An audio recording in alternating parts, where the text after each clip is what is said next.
I've heard so many people say poor are poor because they are lazy, they don't work, or they are drunk. Earlier, you did some amount of work and made some amount of money. Today, wealth is what produces wealth. That wealth to continue to produce the kind of excessive wealth needs a complete support of many financial institutions. Millions of people have to be doing various kinds of work in order to make the money work to earn more money. To believe that you are completely entitled to it, it's just your work that has produced all this money, is logically false. We have to dive into the ethics of philanthropy. Does the intention or the motive matter? Politicians, film actors, Bollywood actors, cricketers launch charitable foundations when they want good PR, good publicity. I know of NGOs which say, please don't give us money, because what they demand of them is so much. The belief that they will put money to change the society as they want it. And this is a much bigger problem. This is chapter 2 with Sundar Sarukkai. He is a philosopher, popularly known for books like Philosophy for Children, What is Science, The Crack Mirror, Experience Cast, and The Everyday Social, along with novels like Water Days and Following a Prayer. He's also the founder of Barefoot Philosophers, an initiative that brings philosophy to young kids and the general public. This is part 2 of one giant conversation. That's the way I see it. So this is just the second part of this giant 4-hour conversation. So if you haven't watched the first part, I highly recommend that you watch that first before you go on and watch this video, because we constantly jump back and forth and we talk about ideas that we discussed in the first part. It's just a build up, and you'll see it as you go from the first to the second part. You'll see how everything builds on top of each other. In this second part, we talk about the philosophy of ethics and philanthropy. Is there anything called pure philanthropy? Is every motive transactional in nature? Or is there something called actual philanthropy? Or does anything even belong to me? Does everything belong to society anyway? We cover all those topics. We cover the philosophy of a city, what makes up its identity. We talk about migration, minorities, how a city's identity changes over time. And then we also cover the philosophy of spaces and architecture. I cannot tell you how happy I was to see how well part 1 did, because as I've been parroting for the last 6 years, I guess, this has been an experiment in seeing whether these 4-hour conversations about philosophy can actually make it, as compared to what the YouTube algorithm tells you is popular these days, is these 30-second dance compilations or people gossiping over some Subway Surfer montage videos. So I was very happy to see it was so well received. And that was only because you guys have shown that there is value. There's an appetite for conversation like these. So if you like the second part as well, please consider sharing it around, have conversations, engage, leave likes, comments, do everything. And I can continue having more and more these conversations, and we can have these type of discussions. And now, ladies and gentlemen, it's no time. Check the mic and make sure it sound right, boys.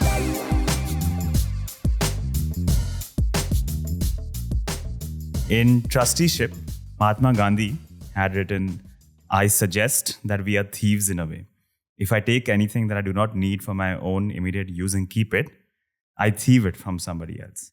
I venture to suggest that it is the fundamental law of nature without exception, that nature produces enough for our wants from day to day. But if only everybody took enough for himself and nothing more, there would be no pauperism in the world. There would be no man dying of starvation in the world. But so long as we have got this inequality, so long we are thieving. He had gone on to say, we have enough for everyone's need, but not enough for everyone's greed. And then in another passage, he says, supposing I've come by a fair amount of wealth, either by way of legacy or by means of trade and industry, I must know that all that wealth does not belong to me. What belongs to me is the right to an honorable livelihood, no better than that enjoyed by millions of others. The rest of my wealth belongs to the community and must be used for the welfare of the community.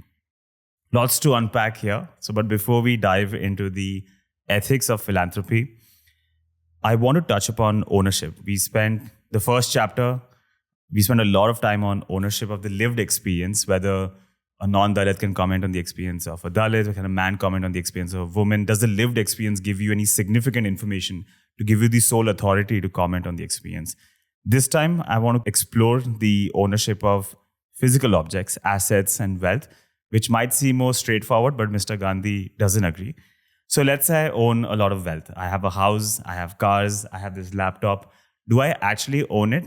Or does it belong to society? And am I just a caretaker or a trustee of it? Let me begin from the context in which I wrote about it, because It is in that context that I really tried to understand what trusteeship means and why would it make some kind of, why would it have some relevance in today's life. So I was doing this, not necessarily a book which came out as a book later, but JRD Tata, who had actually started our institute when I was there, the National Institute of Advanced Studies. I went to his archives in Jamshedpur and Pune, and to celebrate his 100th year, they were doing various things, and the director of our institute, Dr. Kasturi Rangan, who was the director at the time, said that, why don't we look at JRD? Why don't you write something on philosophical ideas of JRD? So I was also very curious because by then I'd been working with some Gandhian organizations.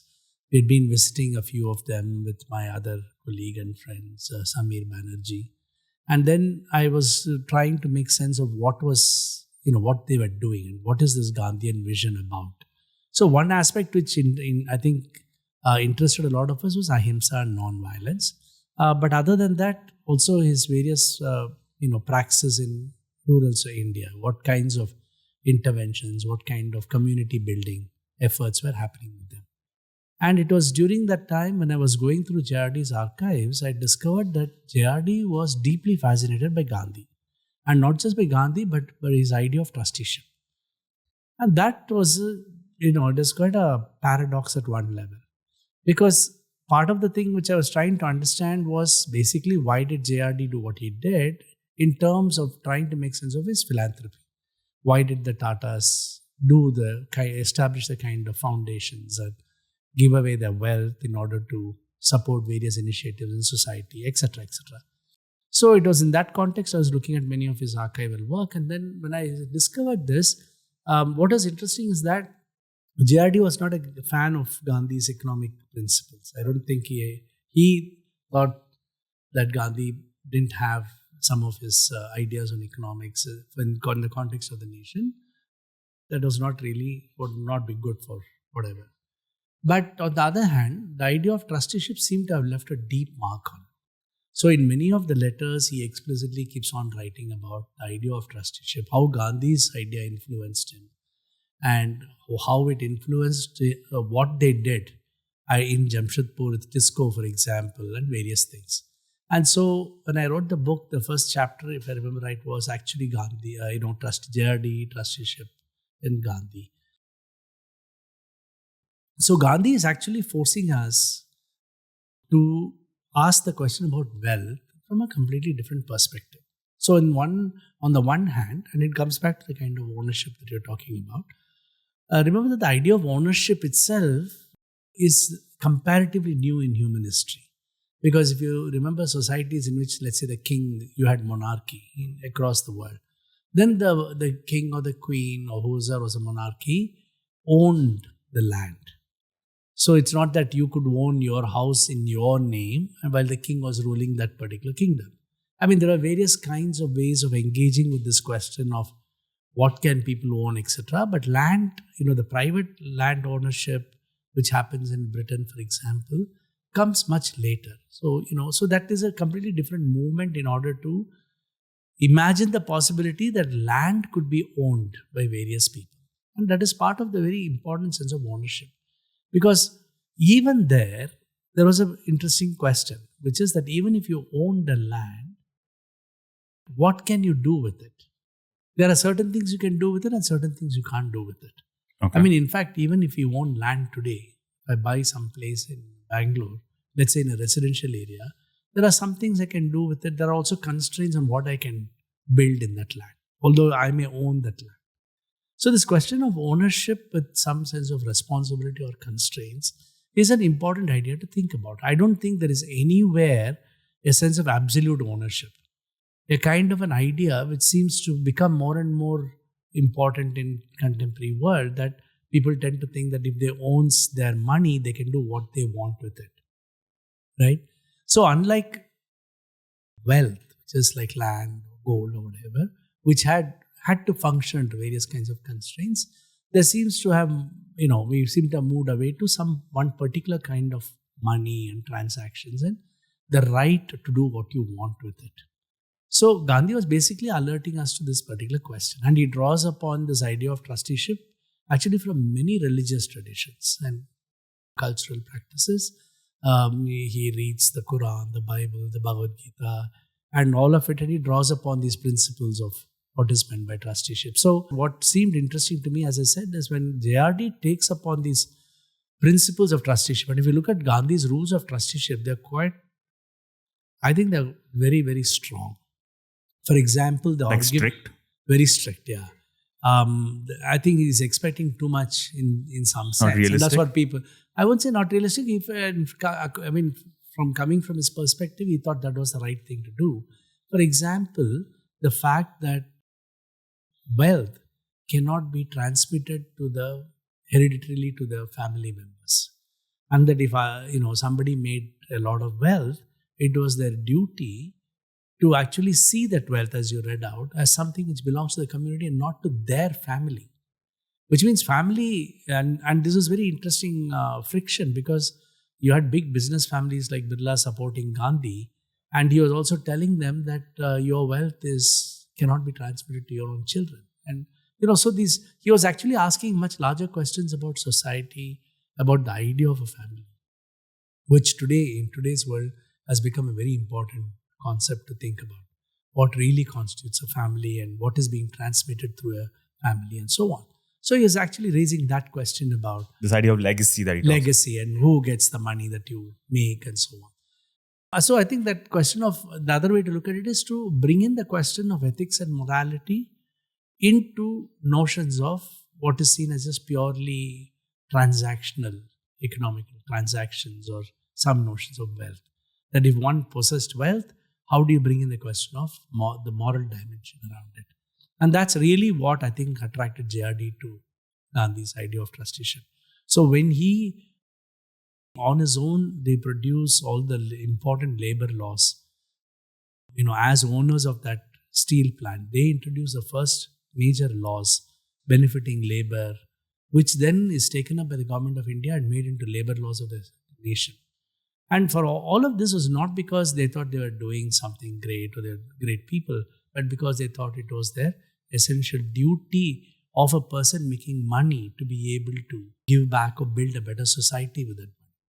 And I think that question is, something which we need to think about a lot today, because if there is any single question which animates modern society, it is this question about who owns wealth, especially in this completely disparate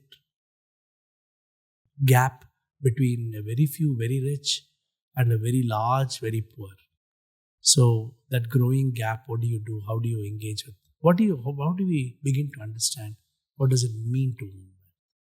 So what is your stance on this? Because you're right, this is like a hot potato. Tax the rich is one of the biggest rhetorics, at least in the US right now. It's a very political statement at the moment and this, going back to philosophy as well, I think John Rawls used to believe that if you make it up in society, then you've never made it on your own. Every individual has made it through the support of society. You've relied on public institutions like school, universities, firefighters, hospitals. So you owe society something, and as a result, your income should actually be channeled back towards society because they are the reasons you've reached there. So do I actually own all the assets that I actually have, or it's my duty, my deontological obligation to give back to society? I definitely think so. So in my book, Social Life of Democracy, where I look at Ambedkar's idea of social democracy, it is where I've actually looked at this from that particular context. Because I was really trying to understand Ambedkar's idea of what does it mean to have a social democracy. When he says democracy is that, it's not about a government, but it's also about society being democratic. And so one of the questions I was engaging there with is this question of freedom. Because a lot of people say the equivalence, by the way, of wealth is freedom. What you feel you can do to your wealth is what you think you have a right to do under the name of freedom. So therefore, today it becomes more and more difficult to tell somebody you can't do this, you can't do that. So there are all these questions about freedom. But then one of the arguments I make there is this, that freedom, for me to have freedom, I am dependent on so many others to enable my freedom. Even a simple thing like people say, I want to go on a holiday. There are hundreds of other communities and groups and people enabling that possibility that you can go on a holiday. including the hotel you're staying, the food you're going to get, and so on.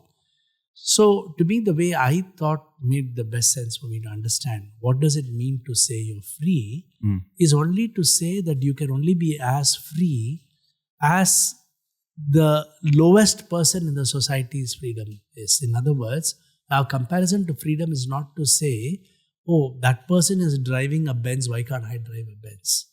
But rather, our comparison from which the idea of freedom comes is from those who are denied that freedom in your own society. That similar idea, I mean, that's a very trusteeship idea, which goes back to Raw. I mean, in the sense of what you talk about Rawls or about Gandhi or about Ambedkar. To think that one possesses an enormous amount of wealth while at the same time realizing that too many people are deprived of the basic needs of a society, there seems to be obviously there is a problem. Now, it may seem only obvious to some of us. There are many people who don't see it as a problem, who might say, well, that's the way nature is, or that's the way societies are. I've heard so many people say poor are poor because they are lazy, they don't work, or they are drunk, and I can't even believe from, what kind of experience is speaking that from, right? And in fact, today, if you really see the other kind of a problem, which is that a lot of wealth is produced. So the very idea of wealth has changed a lot, right? So earlier you had some measure of labor and wealth being proportion to it. Like I did some amount of work, I made some amount of money. Today, for a large number of people, wealth is what produces wealth. So especially once you make some amount of money, then that money keeps making wealth for you. So without any work, that's this famous thing, like with all these IT guys, right? How many people I have heard who have said, oh, I'm going to retire when I'm 30. I'll buy a boat. And once you think you've reached that threshold of wealth itself starts to work for you. Then for that wealth to continue to produce the kind of excessive wealth which you get from that needs a complete support of many financial institutions. It needs stable you need governments, you need stable politics, you need stable markets. So many millions of people have to be doing various kinds of work in order to make the money work to earn more money.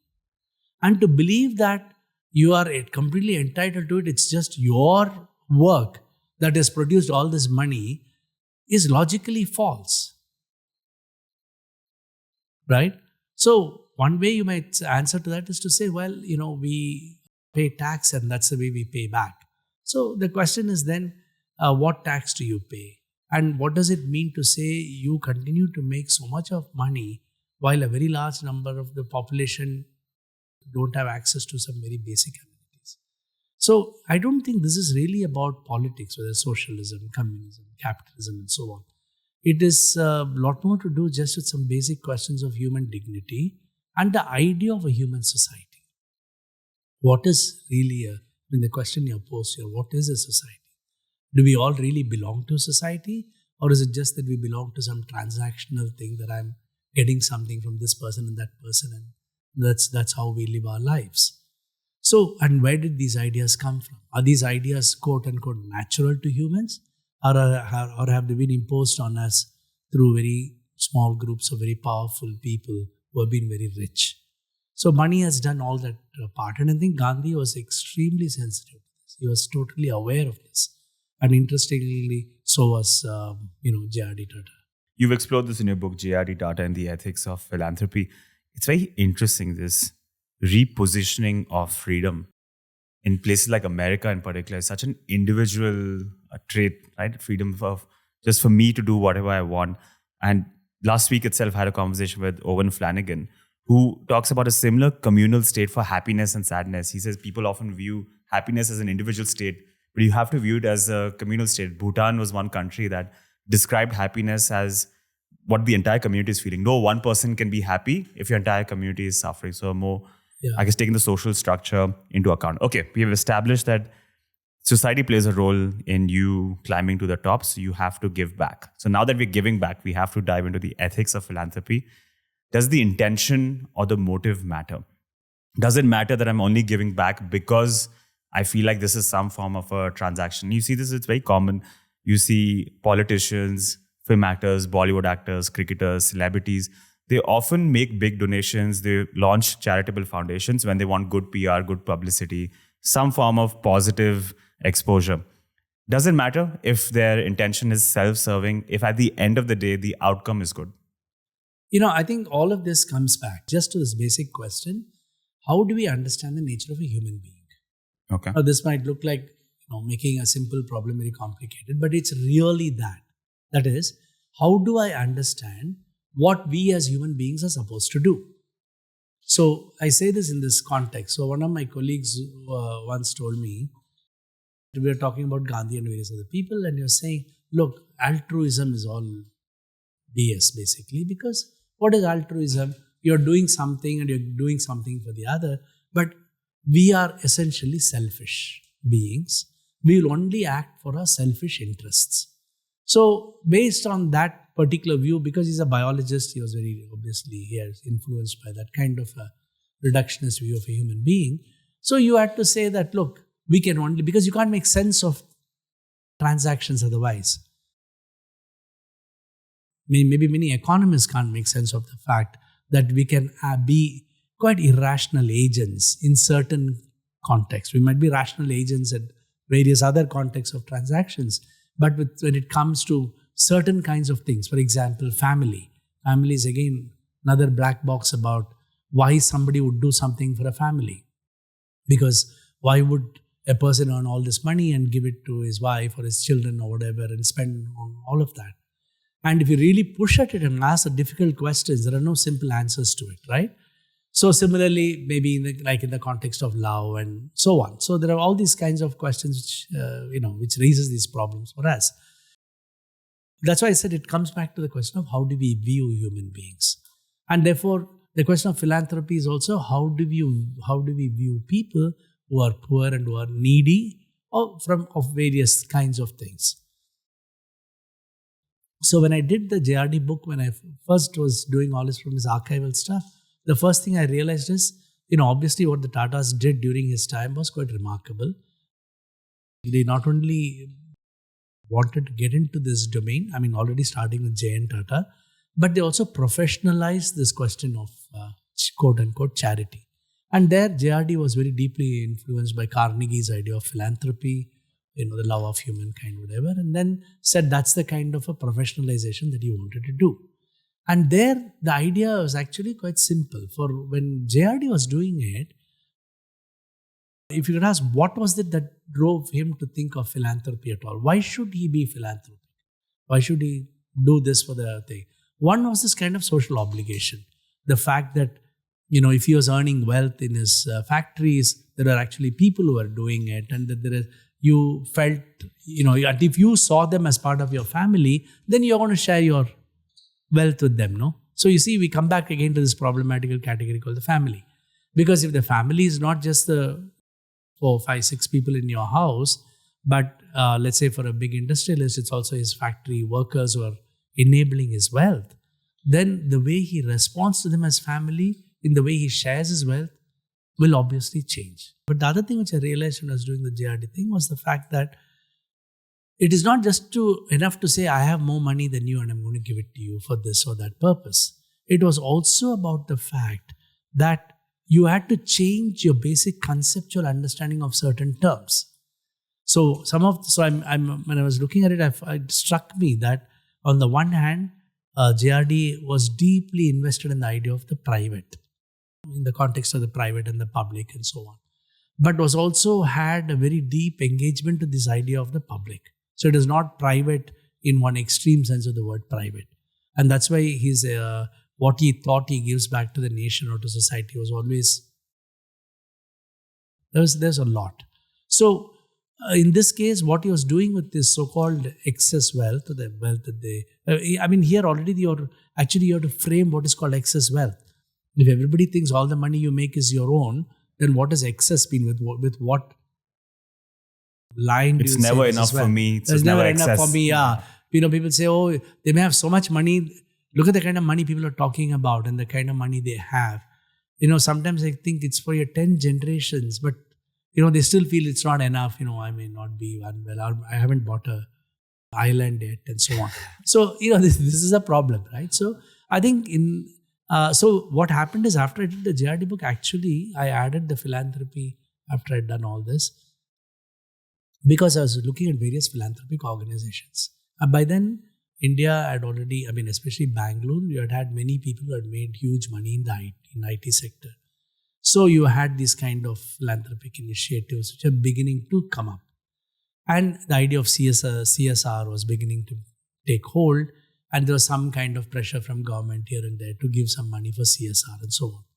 But, we should remember that in a place like Brazil, decades ago, CSR was mandated by the government. And it is what actually led to the great sports and dance clubs, which they had to build in every locality. And some of the greatest football stars all came as products of the CSR. And in India, we start so late after some few people thought they had more money. And in India, there's always been, so when I studied Indian philanthropy, looked at various organizations that did it, there seemed to be a very traditional distinction between charity, which a lot of these business, especially business families used to do. And that charity was seen as just giving money. Like, for example, it'll always be community-based to their community or their temple or their religious organizations and so on. As against philanthropy, which sort of worked with a more anonymous, more quote-unquote secular group across different sects and so on. Does that make a difference in the philanthropy?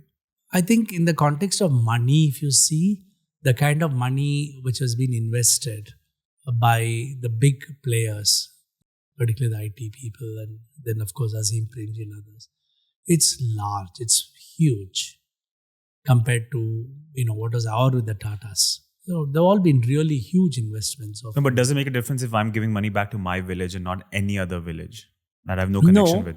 So that was the initial conflict. So I think the professionalization, like the Americans did professionalization of everything. So with this professionalization had its merits, but it also meant that they have become very rule-oriented rather than charity-oriented. In other words, when you do some things with charity, sometimes you are driven by various things, right? It could be your reaction or a response to something which you see is really wrong. But in the context of philanthropy, you have actually, in the name of professionalization, you remove the questions of human emotion, human interaction. It becomes more a series of systemic managerial steps. Like scientific method. Like some method. There's very little scientific about it in that sense. But they have to do what is called due diligence and so on. That is, you do various things. Then you have various parameters. Then you ask questions like, how many people. So scalability is a very big thing for them. These are these very naive ideas of these companies that have CSR budgets are now, they will send you like a questionnaire of whether you can actually deserve the charity, and they will not, on impulse, they will not make a donation. They cannot do that. Because there's so many checks and balances and so on. So when I looked at many of these organizations, one thing that struck me was that a lot of philanthropy runs on suspicion. The suspicion that people are always waiting to misuse and take you for a ride. So part of the way philanthropy and CSR has become is that it becomes a means of accountability rather than anything else.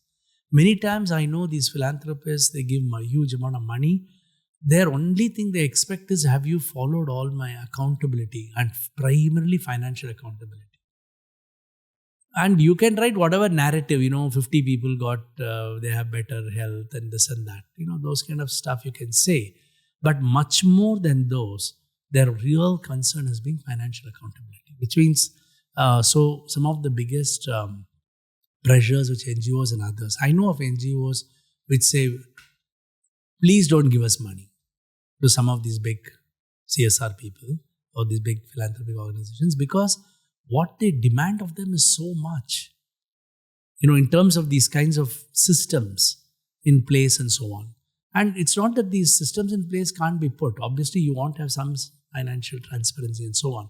But very often, these financial transparencies and systems are imposed by, philanthropy. Big philanthropy organizations will have all these guys who have done MBA from various kinds of our institutions and come there. And now they have, many of them are very deeply interested in the social sector and they do want to contribute. It's well-intentioned. Well-intentioned. But I think the question is, intention can many times be dangerous. You need to be well-intentioned and well-prepared. I mean, you can't just come in and say, "Oh, I feel so sorry for them. I want to go save their thing." So when you see some of these philanthropists, I'm really worried of these philanthropists. I'm worried what they're going to do in the name of doing something good for that community and group. If you get all these people who are well trained in finance and managerial thing and all these systems, but if they haven't been taught the basics of social science or the basics of Indian society, then what do you expect of them how to understand the larger world they are in? I remember one group of people when I first met, and they were all interested in this social work and related stuff. And these people are saying, "Oh, we are going to the village." And I said, "What are you going to do there?" They said, "We are getting rid of the caste system." I said, "Wow, that's very interesting. What do you do?" So they were thinking they're going to go every week something and spend some time. And then they want to tell people, and then, caste system is going to go vanish. So just as an extension, so the question is like, what is this understanding of philanthropy? See, the problem in talking about this is that some people will say, look, somebody has to at least give some money, and you can't be critical of what somebody is at least doing. So that's very true. And I think some of the initiatives of the philanthropists and all that are very important. They have done something. But on the other hand, the question is about the method. As I said, in that sense, intention alone is not enough. You need to know whether you are sufficiently well prepared to understand the subtleties and the complexities of the ground to which you go into, and not come in with your perspectives. The same question we discussed about anthropology earlier. So that you think you just walk in and say, "I'm going to change these people's life." And then you get out. And one of the big questions, which I have so many NGOs have told me this. Many of these people, philanthropists, their standard mode of operation in this larger business model of philanthropy is that it's either scalability. They'll pay you, they'll give you money if you can show scalability and all that. They will not continue to support you. I've seen some of these people talk to these people, and I'm like, even parents don't talk to their children like that. So they'll say things like, "Oh, we don't want you to be dependent on us. So you come here, we'll fund you for 2 years, 3 years, whatever, and then we will step out." There have been some very influential organizations which we studied in Andhra and Karnataka and some in Orissa, where one of them was saying, these people came in and they paid a lot of money for 3 years. They said it was very good at some level, but it skewed everything in their payment, salaries and all that, because now you have money to pay some better salaries than earlier. So you hire all these people. Then this financial accountability is there. So you buy the latest softwares, latest systems, computer systems for all that. Okay, you do all that. Then 2-3 years, these guys walk off, saying, "Oh, now who is going to fund you that?" First of all of these people, so many of them are working on the ground with very little money. And then this kind of help is very important. So when they come in and do it, but they come in with so much of other baggages of what they're doing, and then they say, "Okay, do it according to this kind, etc." And then they walk off, and then you are stuck with these great software and these machines, and then excessive salaries which you can't pay. And so the impact it has had on their systems are very high. So I remember one NGO saying, he said, "If you have any say with all these groups, please tell them that we have been on the ground for 20 years. We have been doing all this work, that when they come here, that they should respect us." See, philanthropy needs a very major thought act, which is that somewhere you have to say, this is not my money. You have to dissociate yourself from the ownership of that money. That's the real crucial point. So when philanthropists say, "Okay, I need to spend 100 crores, I'm going to give it," very good. But I'm going to decide who I'm going to give to on what I think. That is also fair at one level, because you're still thinking it's yours and therefore you are distributing it. And then you're always working, and that's why I said you have to begin with the idea of human, right? You always work with the idea that humans are selfish and humans are always waiting to cheat somebody of money. Everybody's waiting to make easy money. And some of these NGO guys are saying, if you want to make easy money, will we be sitting in these places? In these various places which are really difficult to live. They give up their family, they come and live there, they're doing all that stuff for whatever reason, right? Is that because they want to make money, quick money or whatever? But the real philanthropy act needs a greater step from you, a little more magnanimous step. It's just to say, I have made this money, I have decided that 100 crores is surplus and it is not mine. And I want to make it available to society in some sense for those who have been deprived of it. Then you can have systems and places, etc. So the first part is about this ownership still, holding on to it and being suspicious. The second part is the belief that they will put money to change the society as they want it. And this is a much bigger problem. So there'll be suddenly philanthropists who feel that, people are not getting water. So our job is to get water. So they'll put all the money to producing water. They'll say that I'm going to do water. Next 3 years, that's what I'm going to do. And then they'll go to some other village and do something else. Or suddenly everybody got very excited about education. Right? So they suddenly say, I'll go give them computers and stuff. Right? But they are there for 1 day, 2 days, do something and go off. And then the social reality of that village is there. All these kids are there, teachers are there, problems of various kinds, right? So it's like, I remember one of my friends who works at the Gandhian groups was telling me, when earlier the government had built toilets in Orissa, because they said, we'll build toilets at home and all that. And he said all that happened, they did a wonderful thing. And then many years later when he went, he said none of the people there are using them as toilets. They're using them to store, as storerooms. Yeah. Like some people would suddenly feel, the person who has the money. So nobody in philanthropy has cut off the connection of the money, their ownership of the money. They're still doing pet projects. The pet project can be like, some people will say, they can do some art, support art. Art means, painting, some kind of art, not art, arts organizations.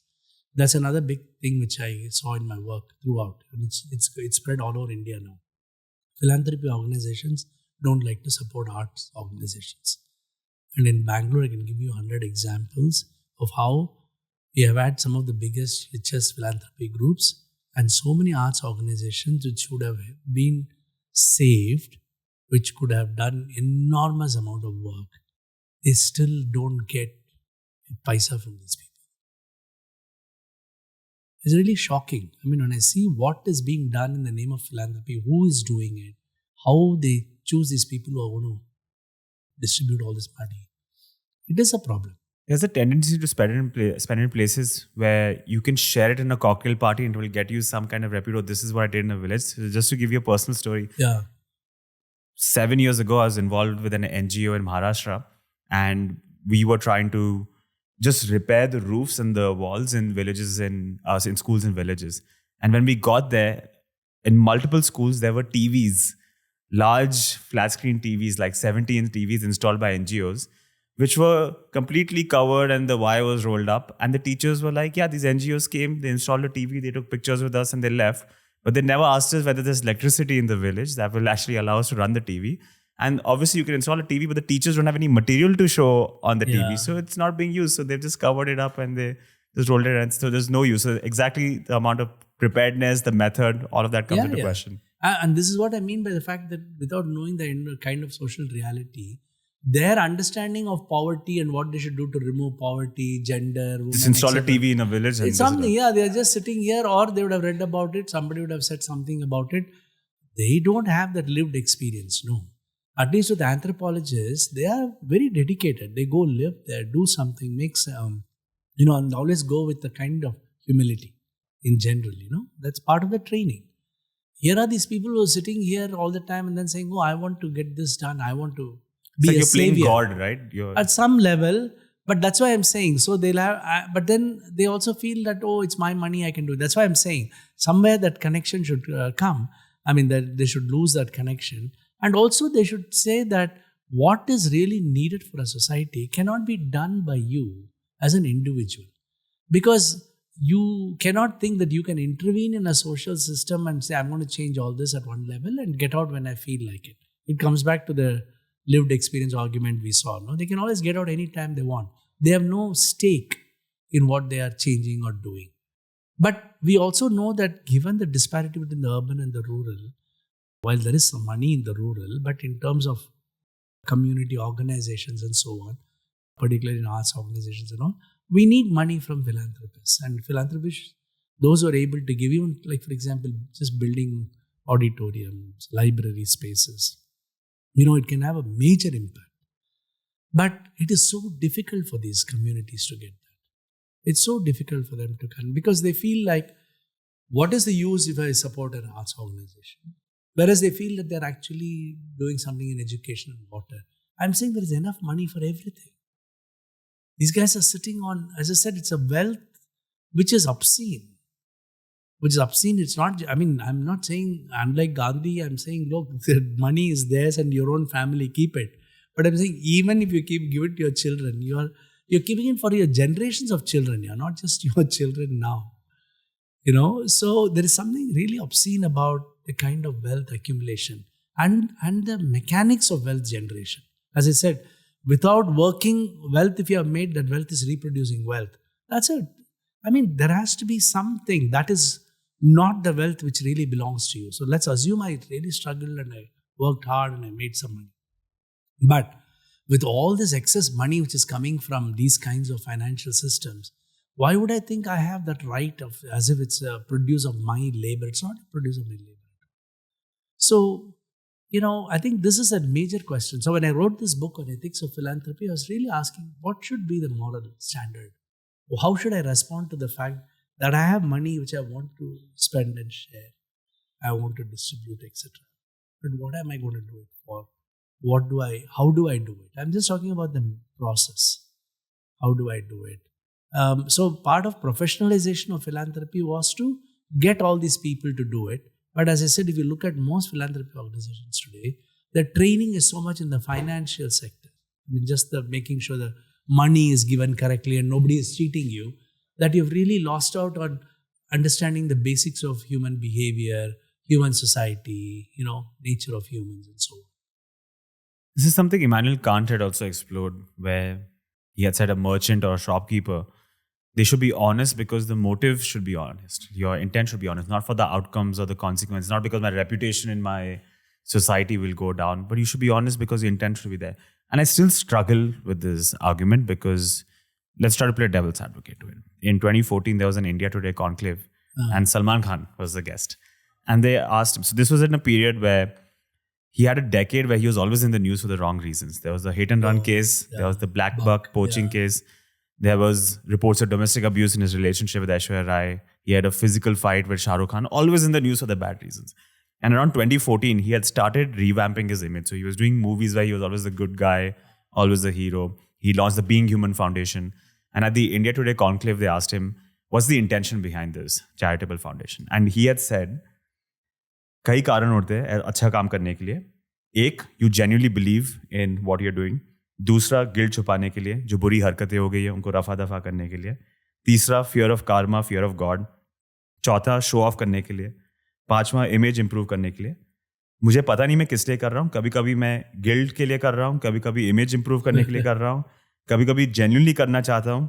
But जो भी reason है जिसके लिए मैं कर रहा हूँ, काम तो मैं अच्छा कर रहा हूँ. And I find it very hard to disagree with this. In the end, even if it's a self-serving purpose, the outcome is good. So how can I fault him for doing it for a self-serving purpose? Sure. And I think the motive in this sense is really not, the larger question. I'm just saying that sometimes interventions, the larger question, I don't know, we discussed this earlier about this whole fight between activism and theory, social. People say, what is the whole point of theorizing? You have to be in the field and do things, which is very important. But theorizing is also a form of activism. If theory is not your end-all point, if you're not doing theory just for theory's sake, you build theory in order to effectively intervene in changing people's conceptual way they look at the world. And through it changes the way we act. So, these kinds of interventions will always have something positive, something negative. I don't think any intervention among strangers, or whatever you think you do, will have all kinds of consequences. So the people have tried to look at it in more democratic ways. So in fact, one of the things which became a contentious point in many of our discussions when I was doing this project on philanthropy was that if you use the term Can you expect a democratic relationship between the funder and the fundee? The funders often found it very puzzling. What is democratic about? I'm giving them money. What is this point about democratic relationship between us? That's what we're trying to convince them. What does it actually mean? How do we do it? How, whatever, right? So this attitude still remains. Or I think Salman says this very well. Among all these things, there have been now a lot of people have got into philanthropy. The original idea of CSR was that you support these things as a way of usefully spending your money and also doing things which the government was not able to do, which the government should have been doing, but it's not doing also because it may say, I don't have money for doing it and so on. Like, let's say, midday meals. And you had people come in and do it. These are all very important interventions. But then they suddenly realized that supporting art, so initially supporting arts organizations was very difficult. But supporting art by buying art, they actually found it's far more lucrative. So you had the CSR money to buy art, but you buy famous artists' work whose value goes up enormously. And so they actually become profitable. Whereas there are a lot of these arts is for me the really troubling question about philanthropy. And I really don't understand. For example, there's this very well-known contemporary dance group here, right? So Atakari is here. And they had done this really fantastic, software. I mean, not an app, what you call it. It's called Nagarika, where people can actually see, master classes of very famous artists. You can learn the various elements of Bharatanatyam, Kalari, etc. I think it's a fantastic learning tool meant for the public. And we are in the digital city, and people have enough people to give money for it. It's very difficult to do it. So they had to collaborate with a lot of foreign people to do it and so on. So 2 years back, or maybe a year and 2 years back, at Bangalore International Center, they released one version. And I was there for that. And the representatives from Norway and Germany were the ones who came and spoke about it. And you know what they said? They said, there is a lot in Indian tradition which are getting lost, and it's our duty to protect them. So these countries have given money to do something which we should have done, or we should have had all our great philanthropy guys pay money for. But none of them have funded this, have supported it, except a little bit here and there. I mean, it is so shameful for me to hear that day. They feel that none of this is going to be protected if you don't do it, and somebody has to do it. And here was this organization trying to do it with so little money and so little resources. And yet, none of our IT companies came rushing to say, oh yeah, we'll take care of it and do it. And that is pittance for them. It's not even money. And today, the bigger problem of philanthropy, that because of this enormous amount of wealth some of these people have, they can actually dictate to institutions what they should work on, what they should build. If you look at what has happened at Indian Institute of Science, one of the most important science institutes, and a sudden decision to start a medical school. Now, medical school you can start, okay? I think it's important in some larger sense, whether it should be done in that campus or their government has given these people a lot of land elsewhere, etc. But suddenly you have private philanthropists who have given hundreds of crores to set up a medical school. But you know what? All these are like done, and I don't know how many people know exactly all the things around it. But the question is, is that like a private initiative? Is that a private enterprise? How much of the say people who are giving those hundreds of crores have? And can the people who give, typically, one of the great things about the early Tatas, like when they set up IISc and so on, they never interfered into the institution. I think way down the line, they sort of lost that plot.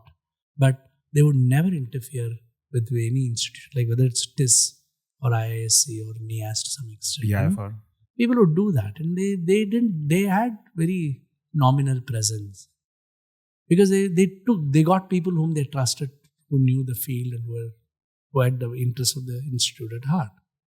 But now, because the government doesn't have money to support, they say, and there's increasing privatization, so these people are now going to come and build things. But remember, when they're building it, they're also accessing government land and government public spaces, which otherwise they wouldn't have had any access to anyway.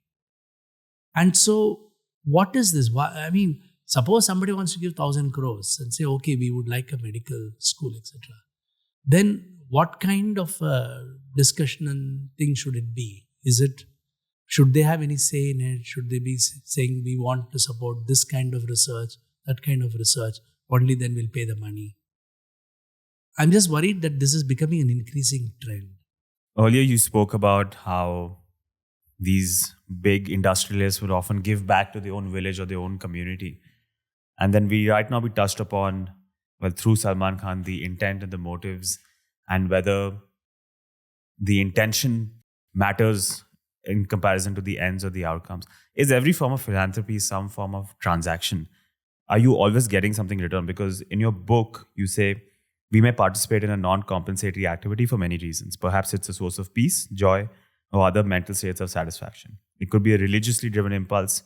It could be socially mediated in the sense that by belonging to a social club that indulges in social service, one may participate in some social work just because others also do so. It could also be ethically driven, such as buying into the belief that we have a duty to help others who are in a worse situation than us, something you just spoke about as well. Psychologically, service may be associated with assuaging guilt, driven by a sense of pity, or perhaps even an expression of human empathy.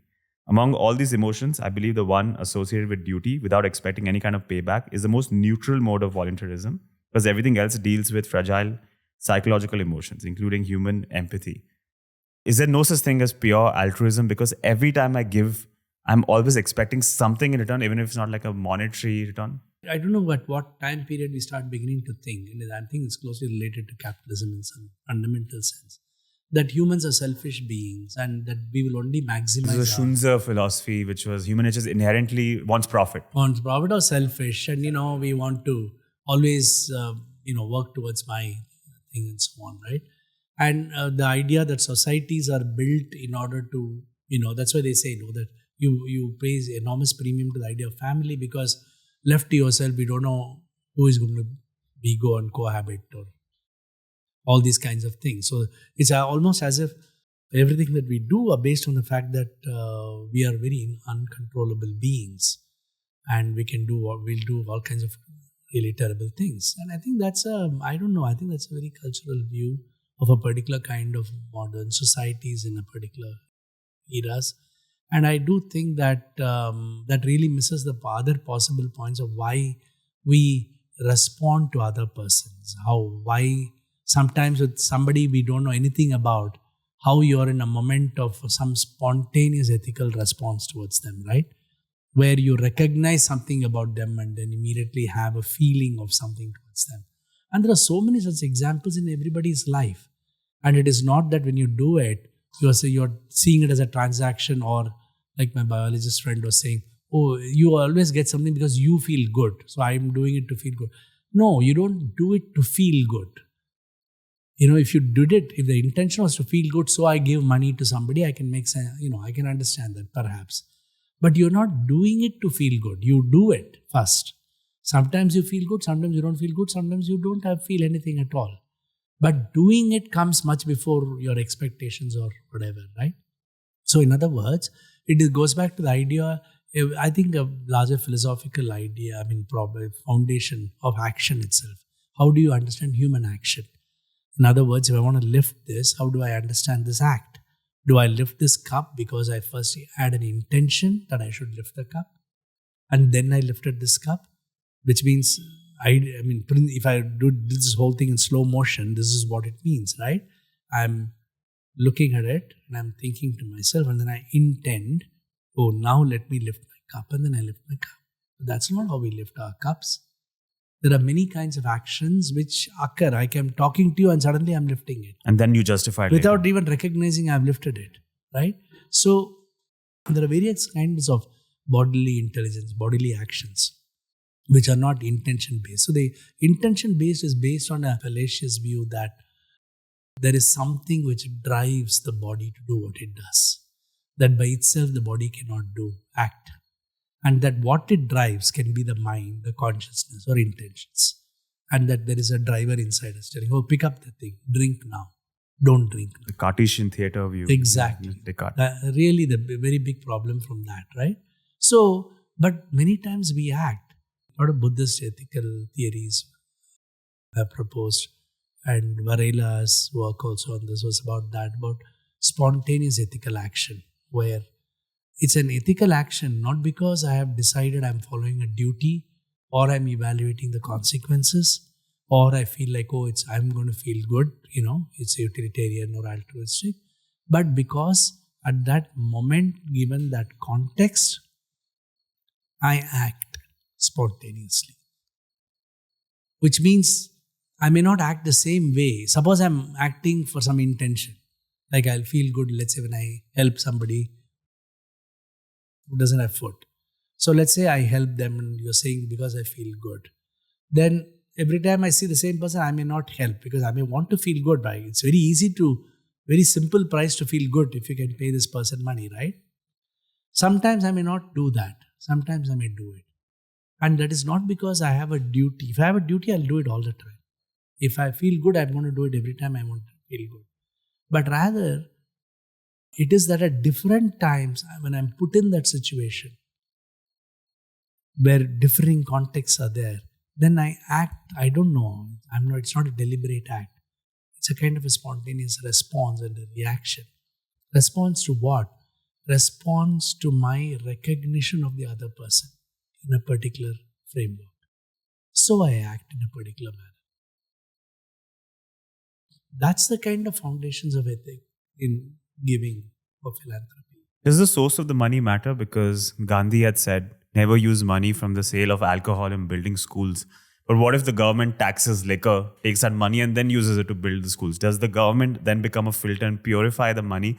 Why can't I just sell alcohol and use it? Does the source of money matter in philanthropy? A very difficult question because the reason is also because philanthropy has been reduced to the ends rather than seen as a very large process, a kind of a more meaningful social process. The source, the method, the intent, and then but we just focus on the end. Correct. And so it has diluted that stuff, but definitely there is a big, alcohol is one thing, but look at drug business. I mean, people are making money out of drug businesses. Is it okay if they're going to fund research? And many people may want money from research. Is it okay to do that? So, for example, there is funding for military research, and many of the institutions can get research projects for coming from that. That be okay?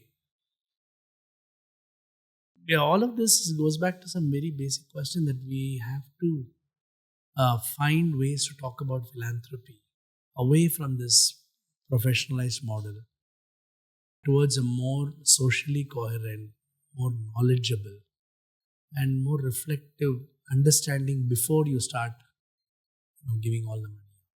So far as we've been exploring the ethics of philanthropy for convenience, while we talk about the welfare of society, we haven't even addressed what is a society, but you brought it up, that all of this ultimately ties down to a larger exploration of what is human nature and what is society. So let's attack that now that we have some idea about the ethics of philanthropy.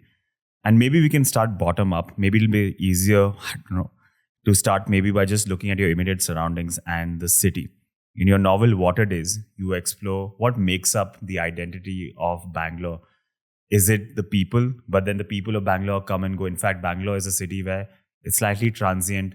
Many people have just moved here 10, 15 years ago. Is it the language? But then many residents of Bangalore don't speak Kannada. Is it the visual layout of the city? But that keeps changing. What a neighborhood looks like today, 10 years ago, was very different. Bangalore changes very quickly. Or is it even the personality traits? 30 years ago, maybe Bangalore was a garden city, but it's no longer a garden city. At some point became an IT hub. Among the youth today, maybe it's viewed as a beer capital because of the breweries. So even the personality traits keep changing. So if my immediate surroundings, if the city I live in is this dynamic, fluid beast then how do I even start to answer the question of what makes up the identity of my city? Yeah, it's a very difficult question. It's only going to get tougher now. What makes identity of a city? Yeah. I think when I wrote Water Days, I think that was there in the back of my mind for sure, that there is something unique to Bangalore. I mean, since I grew up here and I have great fondness for it, and I felt like, it's my city and there is something unique to it. It's not like what I feel when I go to other cities and see them. So how do we capture that, right? So I thought fiction gave me a great way to capture it, and also not just a very broad historical fiction. It was just a very simple story or set over 13 days. But I think through that, I was able to really map how a area in the city reflects its complexities, the many diversities of language, people, as well as the way in which people silently watch a city being formed. So it's a very odd idea of a city, which is that we are in a city and around us the city is changing. And it's almost like we are strangers to the city we are in. You're an observer. We are an observer. Every day we keep going. And after 6 months, you'll say, oh, a new building has come here. Okay. Then after a sudden, next month, you'll say, oh, this road was here, not here. Now they have got a new road. So it's like we have no clue. And, I remember the areas I'm now in JP Nagar. When I grew up in Bangalore, I was in Malleshwaram. And we never even came. We have never come to this part. We didn't even see this as parts of Bangalore. So within a few decades, it's gone so much that it's gone way beyond what people would have thought of as a city. So who is producing this idea of the city? In whose imagination is this growth growing everywhere? Is it even a thought imagined, a city? Or is it been totally chaotic? Many times it looks like that, right? It just somebody said build some house somewhere. Suddenly you then pull it back into the city limits and so on. What is this idea of a city and who is imagining it and who is producing it and creating it? From a city, the larger question you're asking is, how are group identities formed, basically? City at least is a set of material things, let's say houses, layouts, parks, lakes. So it is almost as if it's a collection of such kind of objects. But a society in that sense would have to be seen as a collection of people in some sense, or social institutions in that sense, right? So you're always all of these are basically about a collective. How does a collective get an identity? Why is Rajaji Nagar and JP Nagar part of Bangalore? What relates Bannerghetta Road to Yelahanka? Why they are all same city? Is it just a legal entity in that we all come under some legal institution, that is BPMP or whatever, or Greater Bangalore, whatever they want to call it? Is that what it makes a city a city? Because remember, the same question goes to the nation. What makes us the nation? What makes Kashmir, Kanyakumari together? Is it we are part of that? Or are there other forms of unification possible? So that's why the question of a city is of interest to me, because many people, if you did not have people in a city, would it still be a city? I mean, let's imagine everybody talks about, if you ask anybody about Bangalore, you know what they'll say mainly now is anybody who comes from outside, they'll talk about its weather. They'll talk about its parks, and earlier maybe a little bit of lakes and all that. So let's assume Kavan Park, Lal Bagh are all there and these roads are all there. But if there are no people at all, would that make Bangalore city the same Bangalore city? But if you think people being here makes the city, along with all these parks and so on, then what kind of people should be there to make it city?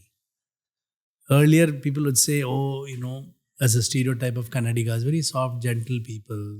People will be going on walk. They'll be, living a life like that. 8 o'clock, nothing was there outside on the streets. Is that kind of people only make a city? Because now you have so many people, a lot of these IT young people from all over India, all over the world here. So obviously the city has changed. But you see, there itself, there's a very fundamental paradox. What if a city has changed? What is that original unchanged city? which has changed. So for me, the question of writing over the city was very similar because it's a question about, ideas of reality. It's a very philosophical question, basically. It's like the ship of Theseus argument. You keep Yeah, replacing one plank at a time. At what point happens? you have a new ship. Yeah. A lot of places we can go from here. Let's tackle it one by one. You brought up the emergence of the group identity, how the collective emerges. This has become a hot topic in big cities in particular because immigration has become such a big issue. These cities that actually built themselves by exploiting immigrants needed them at some point. Now that they become sufficiently big, now they don't want to share any of the wealth. Now anyone new coming into the city, now you don't want to welcome them. So in order to make them unwelcome, language is invented to label them a minority group or a majority group. But what I don't understand, because I have a primitive brain, at what point does someone become a minority? And at what point does a majority emerge from a minority? Is it just a numbers game? So then we're talking fuzzy logic of, okay, 2 people are minority, 10 people are minority. At what point does a majority emerge? But we also know of cases where at times the majority group is not the one with larger numbers, but they have maybe a smaller group, but more power and influence. So what makes someone a minority and what makes someone a majority? Yeah, no, and that's why I think the question of city is very fascinating. And that's when I wrote Water Days. It's actually about these migrants. Because it was a small place outside my institute where I lived for a few years after I joined NIAS. And it was a real outskirts of Bangalore in some sense. We still had cows and auto drivers and, cow dung on the streets. What Mathikere? Mathikere. And then in a few years, it underwent change. Because, the Ramaya College was there and they got a lot of students from all over India. So within a few months of when I was staying there, we could already begin to see an enormous amount of change. How the locals then started reacting to all these boys from Bihar and Bengal and Odisha suddenly landing up here. All kinds of other kinds of shops came, eateries came up, our food habits changed.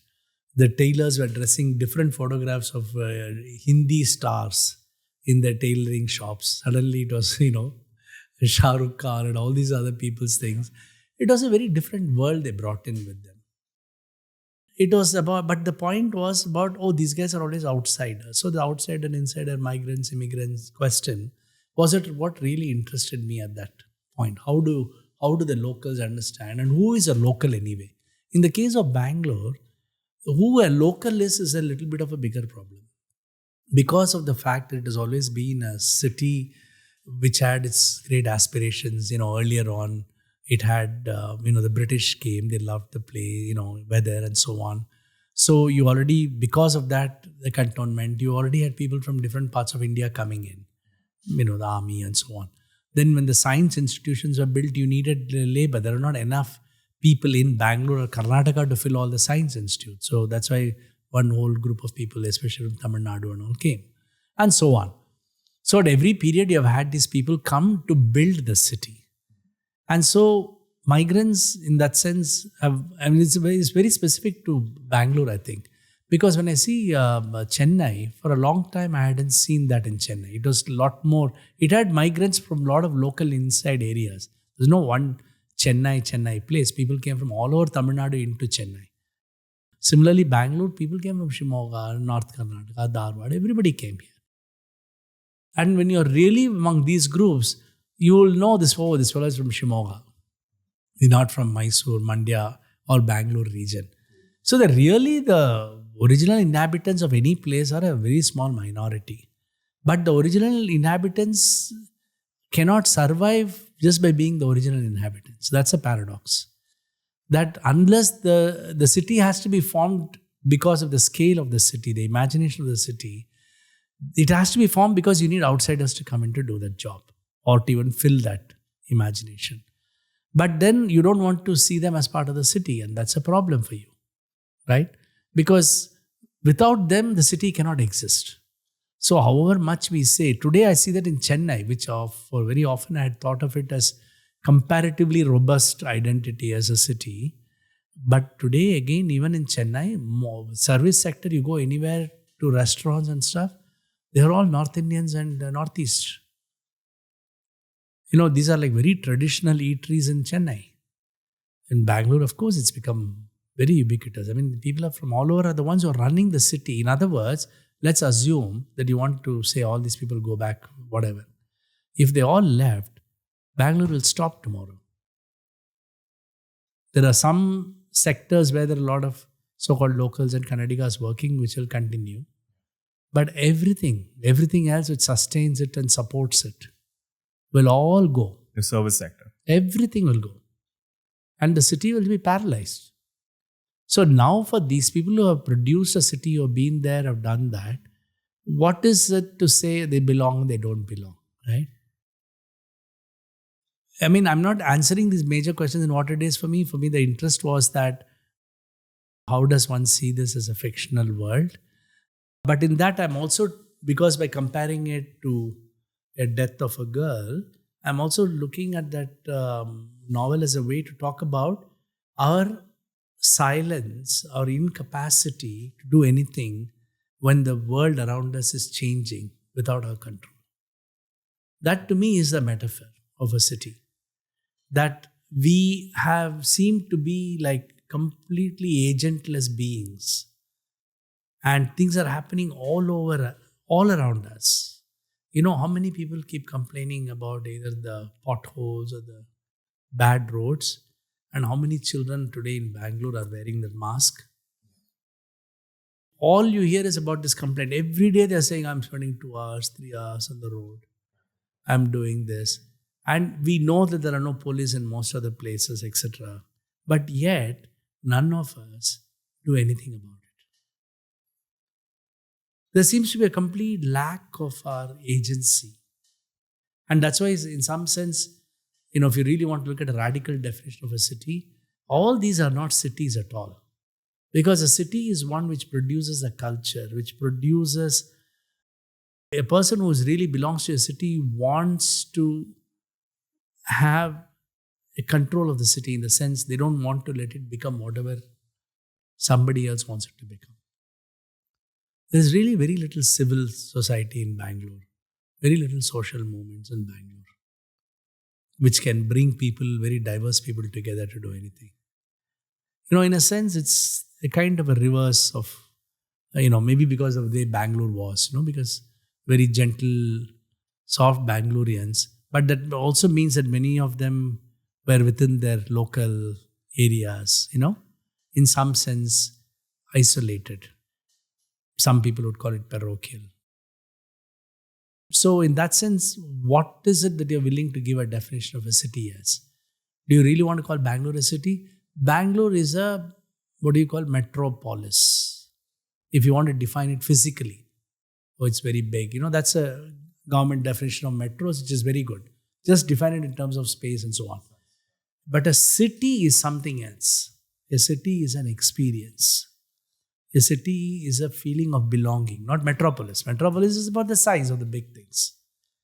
All buildings occupied, etc. That's just semantics. It's a definition. Yeah. But the definition of a city has to be in the sense of identity and unity. I don't think Bangalore has it. It's such an interesting distinction between being an active participant of a city versus a passive observer. You're right. Everyone who lives in big cities, they say, oh, traffic has become too much, or the air quality is so bad, while they drive a car and add to the traffic and add to the air quality. It's such a different view.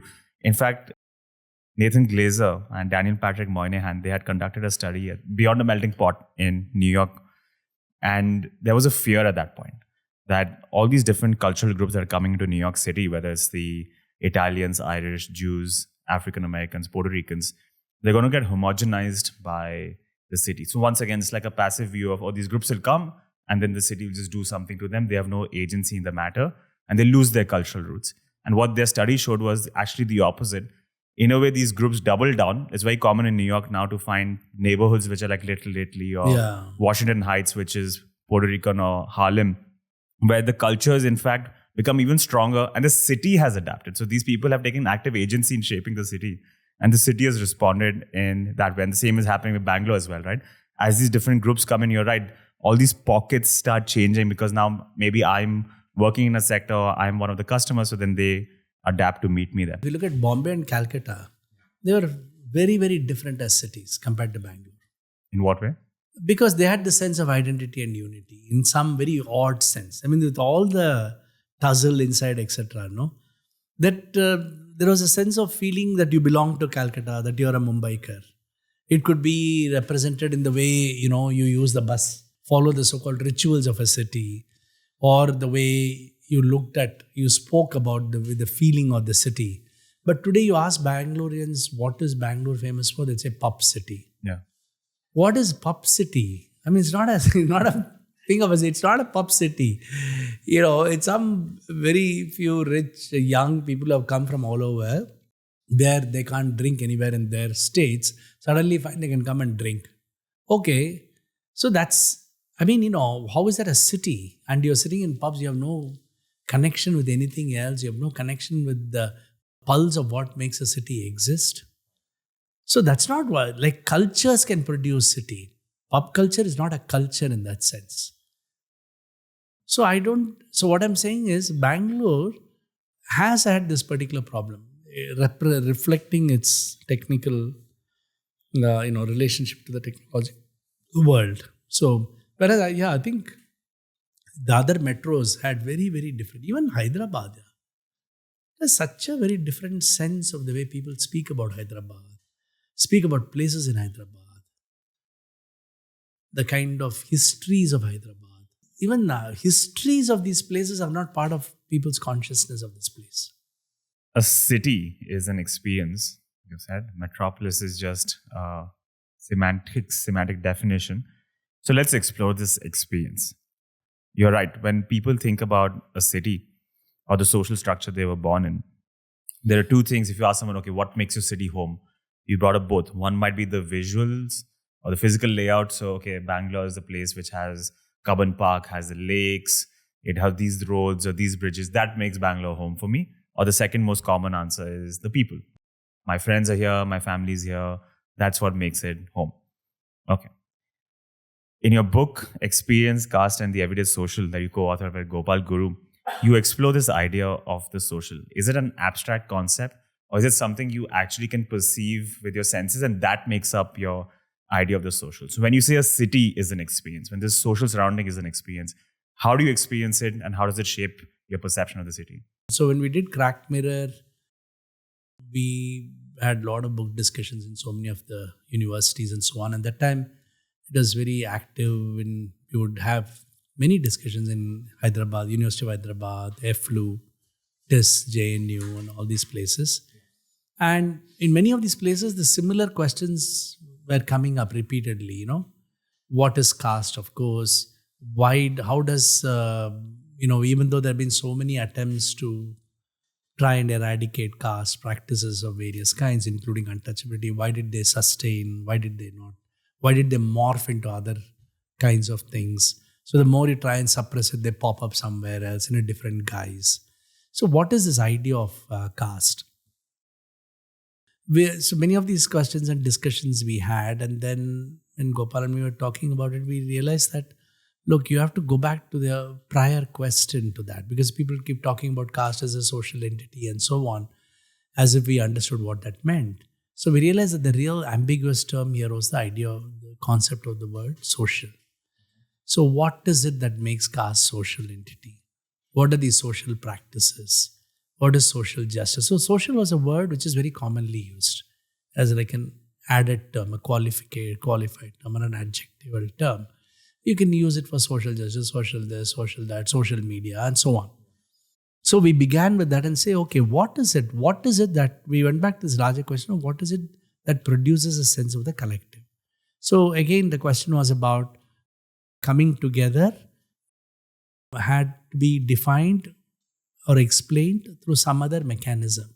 Because our model was that, obviously, if you go to a theater, you are together with various people. We are all sitting and watching a movie, but then you come out and we leave. But that cannot be, I'm not saying cannot be, but we don't call that as a social group.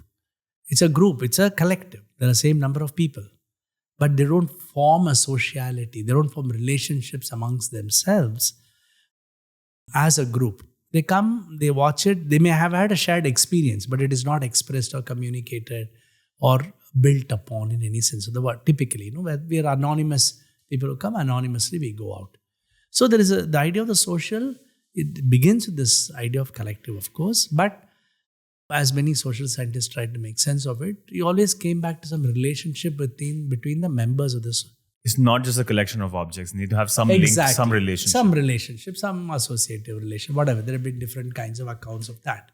And so if relationship is the crucial kind of thing, what kind of relationship produces an idea of the social? For example, transactional is also a relationship. You could have a transaction of various kinds, including transaction of labor, which is how a society gets really formed, right? Because you have various forms of labor. And the question of labor and caste, of course, are very closely linked. And so we begin with this larger question of how to imagine the idea of the social in the Indian context through various experiences. And there are very many different kinds of social experiences that the society has. And as we know, across different communities, the sociality is formed, for example, through music in so many communities in India. Suddenly people come together through forms of music. And, these are all very, very important forms of sociality. So it's not through social institution or membership with the Aadhaar card and all that. The real sociality comes, food rituals, music rituals, death rituals, and so many things like that. And they're not always only to do with caste groups. I mean, there are different kinds of these coming together. So it's all of this amoebic kind of a thing, coming together, breaking, coming back.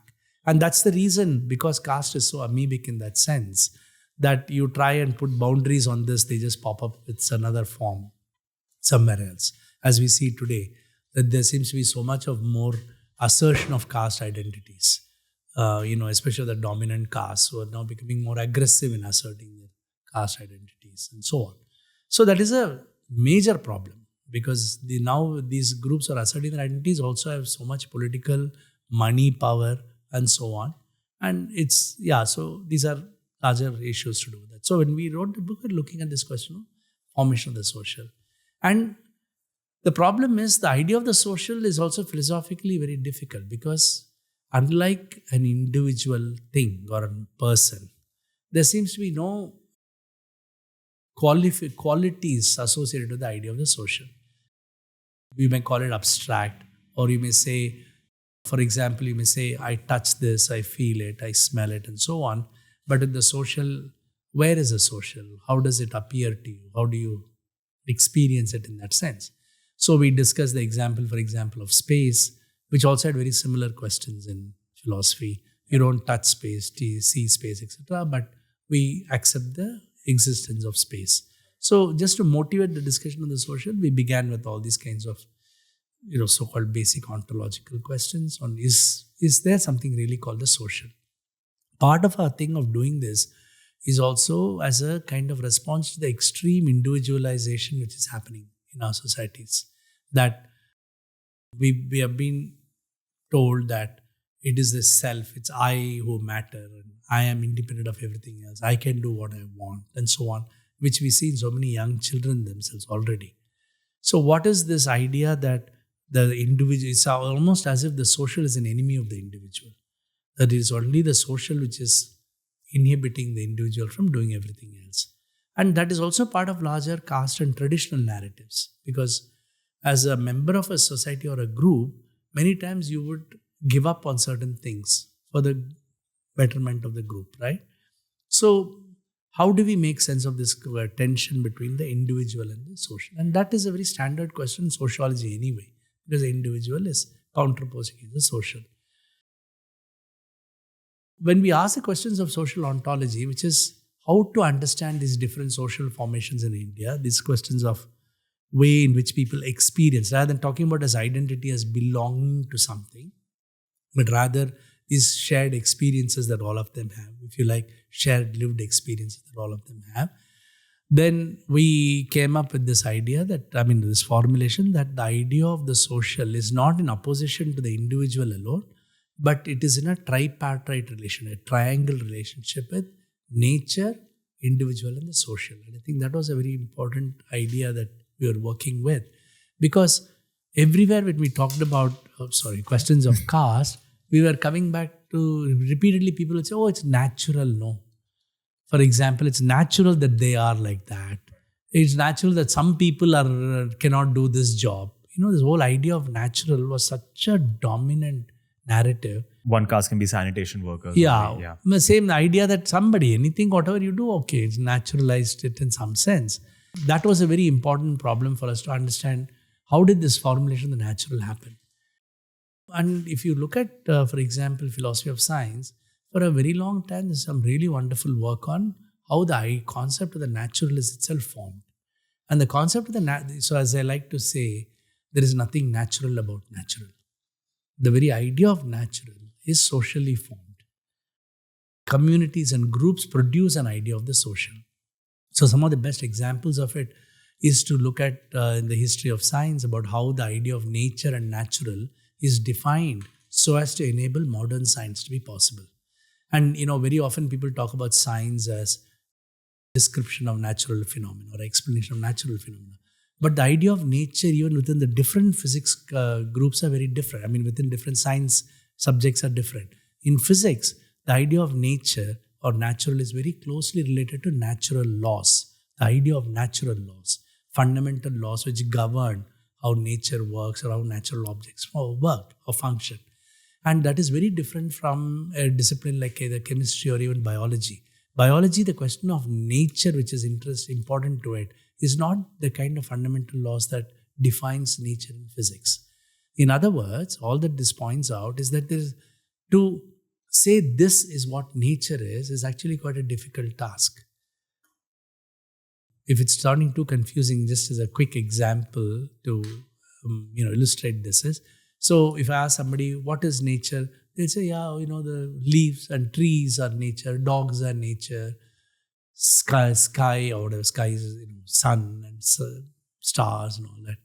Then my point is, okay, because they are very puzzled when I say we don't know what nature is. I'll say, okay, I know there are trees and there are dogs and there are stars and the sun. Why call all of them nature? What is it that makes it nature for you? In other words, when you add a category, for example, you can say there are trees and dogs and sun and stars. You call them nature, you could have called them Indian, no? Why isn't our tree Indian, the dog Indian? Like you call people Indian. You're putting a category for definition, right? And that category comes with certain kinds of expectations and rules. The rules which put that different disparate groups into one common family. What is that rule? I'm happy to put the rocks and stones, Himalayas and the Ganges and the stream outside the road and, as natural, as if they belong to the same thing. But what is the binding What factor? is the definition of the natural that puts all of these as the same kind of thing? Very often it will be like something which is not man-made or human-made, but that raises a larger question. Why is human not part of nature? And more important than these questions, it's because it's a question of knowledge we produce in science, right? We want to produce knowledge of nature, not of human knowledge of nature. It's very important for science to say that what scientific knowledge is the way nature is, not humans' understanding of nature. That's not what they are interested in. That cannot be what science is. So for all these reasons, our recognition that the idea of nature becomes a very important formulation in all the idea of the social was very important to us. And because it led us to really recognizing what is this question about socialization of caste, that was very important. Very often the idea of the individual, why do we think we are an individual? Two major reasons why we think we are an individual. That is, why don't I think we are all connected as parts of a big organism? Maybe we are all a big animal, just like I have fingers and all. We could all be fingers of this big creature. The monism view, like the whole universe is one giant consciousness. We are just small protrusions of it. But still consciousness, that's still abstract. What I'm saying is just like an object, creature itself, maybe. Yeah, something like that. All of these are like connected things, right? So why is it that we think we are individuals? Why do we give so much privilege to the idea of the individual? Two very important things is that one is the question of sensation, the senses. That we have different sense organs. All of us may share sense organs, but what we experience and what we sense is mine and mine alone. that what I see, you don't have the same experience. We may both be seeing, let's say this. I see this in a particular way. I have an experience of seeing in a particular way. You may also be. I presume you're seeing the same black color, mic and all. I don't know. That's okay. That's a first person experience and so on. That's one aspect of it. The second aspect, which begins to mark individuality, is the mind. And that's why we often distinguish between people's capacities by only mental capacities. Look at what we have done to education. It's all about sitting in classroom and doing some test with the mind, largely to do with mental acts. And the belief that the mind is something very special to the person. That whatever it is that we may share common body structures, organs and so on, but your mind is something, your mind is like that, and that person's, Einstein's mind is like that, and so on. So we produce this whole narrative about locating individuality in the mind and the senses. So in this book, we then begin by first arguing that our basic senses are already socially formed. That even what we think we see is already influenced by various forms of socialities. That there is nothing really unique and individual, if at all you want to recover some notion of individual, from your senses. So we talk about social sight, social touch. Touch becomes a very important aspect of this. The very idea that it's not just about me touching something, it's not just about my touch of my body, but the fact that it is already defined and formed by a social idea of touch. And that's what makes me decide to touch something, not to touch something in a particular manner, not to touch something in a particular manner, and so on. That is not because it's a natural capacity to touch. It's because it's a socially taught perception. In other words, almost all of our forms of sensation are socially mediated and socially taught. We are taught how to see. We are taught how to touch and so on. And we live within that socialized sense of sensation. That was the first part of the argument. Second part of the argument about the mind is, we also then look at examples of what are called social mind. There are many very interesting developments in sociology, related fields, about the argument that the mind is actually social in character.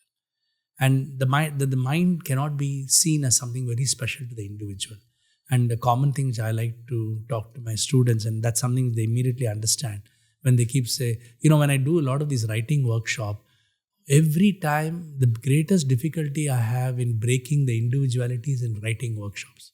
Because they are willing to work together on various things, but they will not write together. Because they think writing is an expression of their individuality, something special to them. And so when we talk to them, in many of my workshops, they begin with this question: why do you think your mind is yours? You have an idea. Why do you think it's yours? That idea, because you say, I have this idea. But that idea draws upon words, expressions, and language, which has been produced by people, anonymous people, 1,000 years before you. Right? So I'm expressing something in English, let's say, where it has come, how it has come to me by hundreds, thousands of people who have produced that language, taught it to me, and me reading all these books and everything. So what I think is my great idea is already dependent and produced because of so many social forces which have gone into the production. This whole controversy with generative AI as well at the moment, that AI is not really generating anything of its own. It's relying on all the work that's already been done. Yeah. So in this sense, we are relying a lot. In that sense, we are indebted. We are looking at that notion. So if we negate this idea that the individual comes first and the social is formed, and our argument is that the social actually produces individual in every era. And the third argument was about the social self. Again, it is only to give an account of how we live. It's not about saying, it's not normative. We are not giving a theory of how people are, how society should be. We are only making an account of the experiences of what people have. For example, we often talk about the sense of we, the we-ness. Collectively, we address like, we feel like this, we are doing this, we are doing that. So what is this we? There's been a lot of very interesting work on what is the meaning of we, linguistically, cognitively, and so on. So we argue that there is a notion of a social self which is very important, and it does the same job as the self. Because a lot of people have used the argument that there is an idea of the self which gives individuality a prominence. And if you can show that there is all the same arguments for the existence of the self, I, can be used for we, then what we actually have is first a notion of the social self and so on. It is that way in which we try to make sense of what caste really is and how caste propagates and morphs and keeps continuing to pop its ugly head all the time. That was the social aspect. The second can of worm that we were going to explore was when we were talking about what is a society, is the physical space itself. This is something Foucault, Lefebvre have also explored, where they say space is not neutral, where it's always a reflection of these social, political, cultural forces. There's power, and politics is always embedded in a space. If you look at any space, anywhere, it's a reflection. It's sending you a message of some form.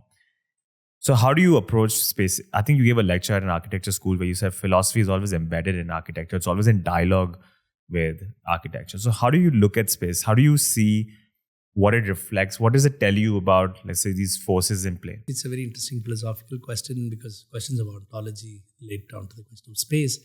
And also because in our ordinary language, space has become so ubiquitous. We make sense. We talk about all our experiences and perception in terms of space. And of course, physics uses space in very specific sense of the word.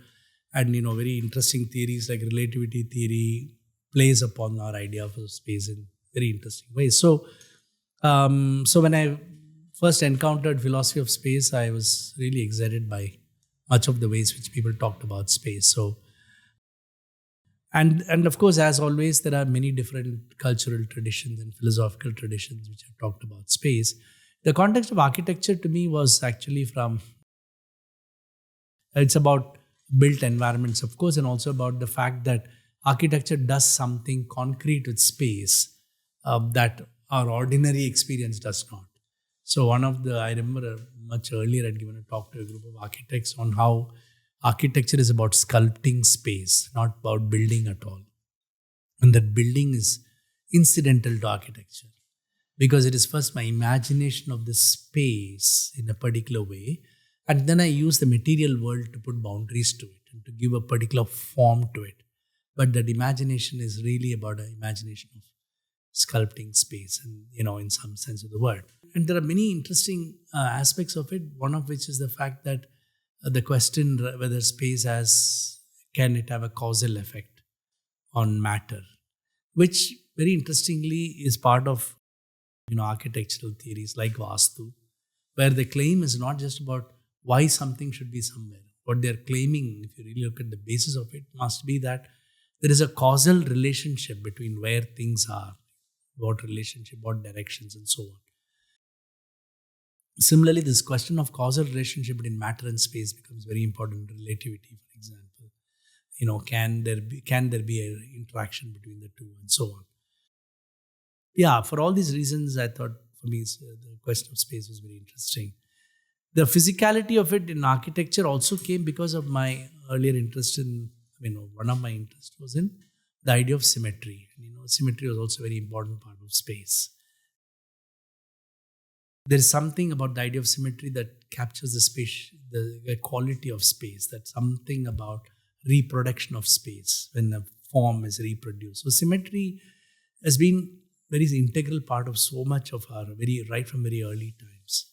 My earlier work, which was in physics, was in particle physics, and symmetry is very big in particle physics. So a lot of work we did was all group theory and symmetries of nature. Supersymmetry is a big Oh yeah, everything. Symmetries are the foundation of particle physics in a sense. And then in a lot of philosophies and art, you see symmetry is very important in a specific.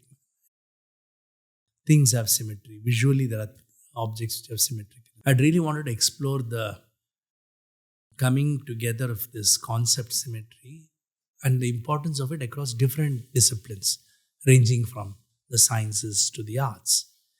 And so when I did my book, Philosophy of Symmetry, I almost do it in a sense, very programmatic way. The first half is all about symmetry in the sciences, and the second half is about symmetry in art. But more than that, I was trying to see the difference between the way symmetry is used in the sciences and in mathematics as compared to the way symmetry arises in art. So even in the book, the first half is about analytical philosophy and questions of set theory and so on. The second half is very phenomenological approach to artistic experience of harmony, balance and stuff, which has something with symmetry.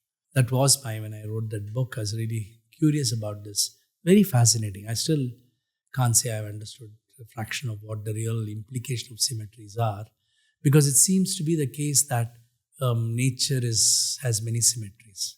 And all of this is actually related primarily to one of my fundamental interests, which began right from my very early times when I started taking my philosophy courses, was on mathematics. I mean, my interest in mathematics goes back to very simple questions. Why should mathematics work in the sciences? Why is it even used? And so on. And all symmetry principles are mathematical principles. So what is this thing about some obscure equation which seemingly seem to have such a strong correlating nature? And a lot of foundations of the sciences goes back to the argument that symmetries are part of nature. Nature loves symmetries. There's a famous statement about nature abhors symmetries, but that is to show, small variation, that perfect symmetries are never part of nature. There's always a break of symmetry in a particular form. But the idea that symmetries define so much of natural phenomena. And as I said, it goes back to this question of why should mathematics really matter? So that's one work which I think has my interest that has continued with all my forays, whether into social science and arts and so on. This point about why should mathematics matter? What is mathematics really? There have been many approaches to it. One of the things which I've been quite interested in was the larger question of what has been called the unreasonable effectiveness of mathematics. And this phrase was coined by Wigner in order to suggest that there is something odd about the fact that mathematics, which is, becomes so essential to describing natural phenomena, because one would think mathematics is something which is produced by human societies. We are supposedly different from how nature has been produced. So why should mathematics, which has been produced by human societies, define natural reality to such a great extent? Like he points out in the sense like the number pi, when Wigner writes his famous paper on the unreasonable effectiveness of mathematics, he says the number pi arises in the context of a circle, right? Circumference and diameter relationship is pi. Okay. So, and then when you do many of the other kinds of calculations like statistical or population distribution, the word pi keeps coming up.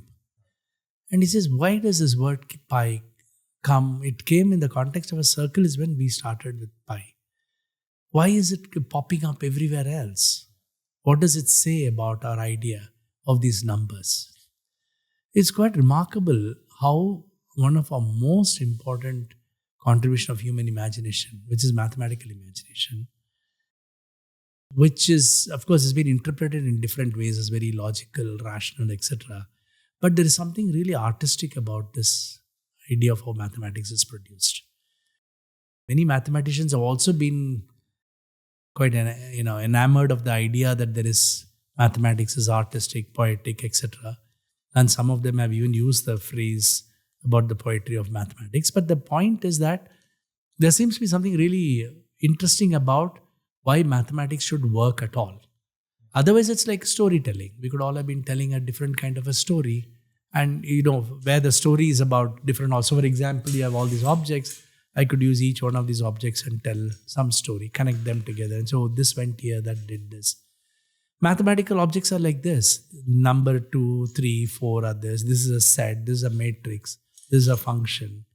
And I tell some story about how they all interact with each other and so on. Because of it, I don't call this as truthful or something. These are just objects which I use to produce a narrative. This is Hartree-Field's fictionalism. Yeah. So why should it not be some notions of fiction? What is it so special about it? So that question has always stayed with me a lot, because I also enjoy teaching and doing maths in some sense, just because there's something very interesting about what you do when you're just playing around with those things. So I think when I studied more of the philosophy of mathematics, then it really opened up different ways of understanding it.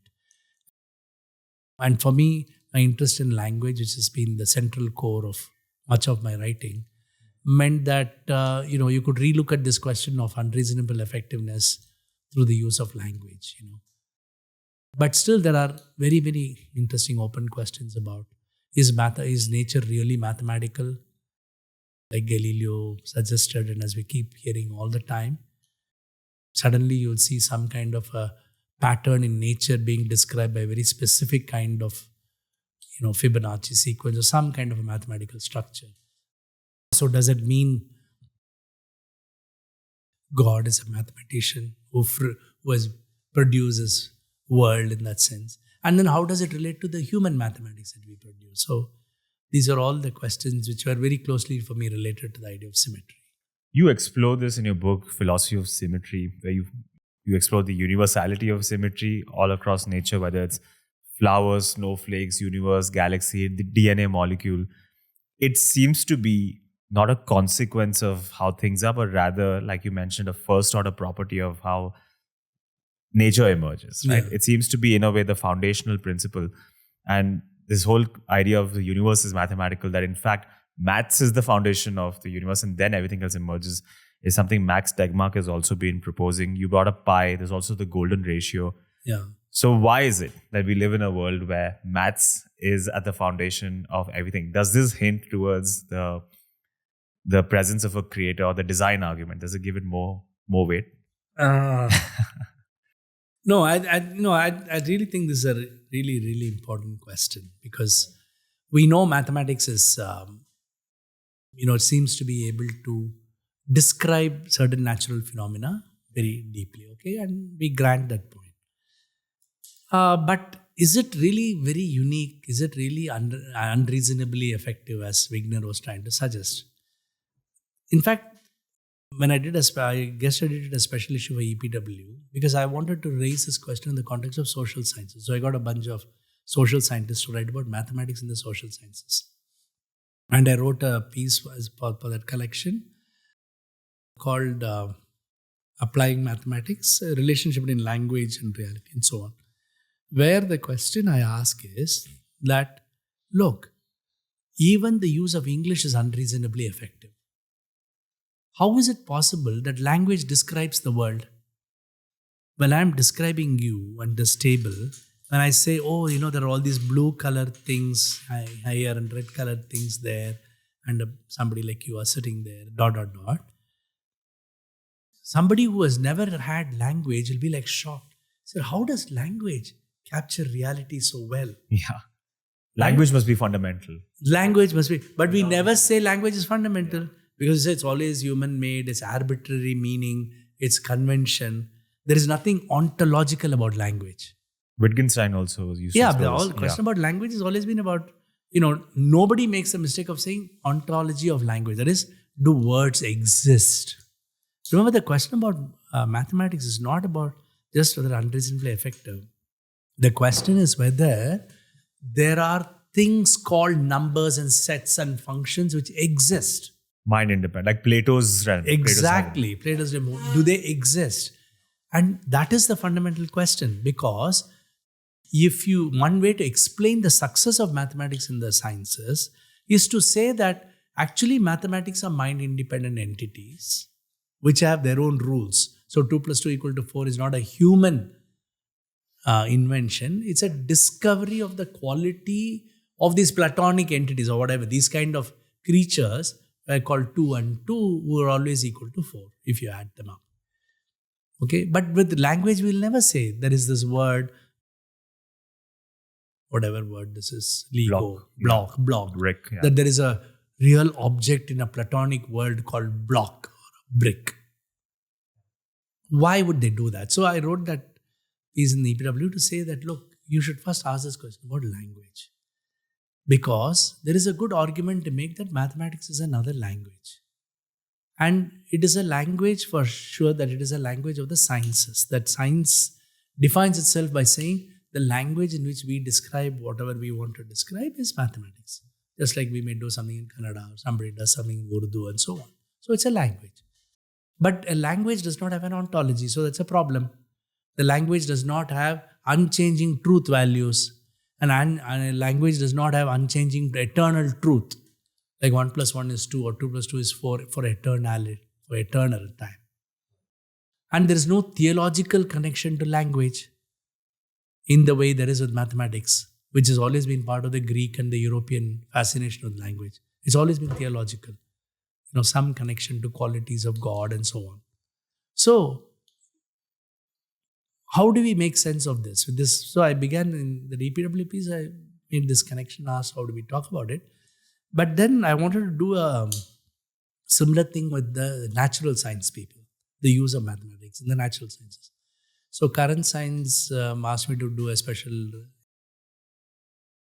edit a special issue, and we did one on the use of mathematics in the natural sciences. And that was very fascinating because I'd asked one physics person to write about why mathematics is necessary for physics, and another person saying why mathematics is not necessary.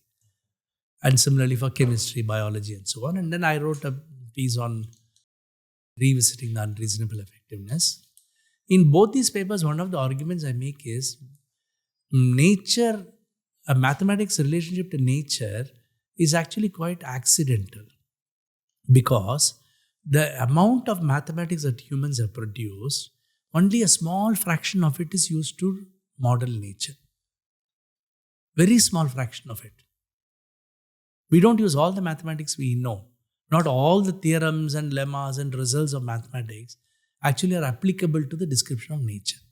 Secondly, the more important point is that the same mathematics can model a world which is completely opposite of ours. In other words, mathematics seems to be quite indifferent to what our world is like.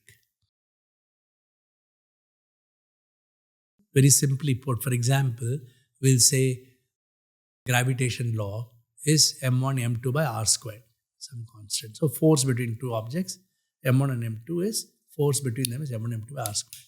And you say, wow, it's so mathematical. Where did this rule come from? Because why is it not r cubed? Why is it not r? You can ask all those questions.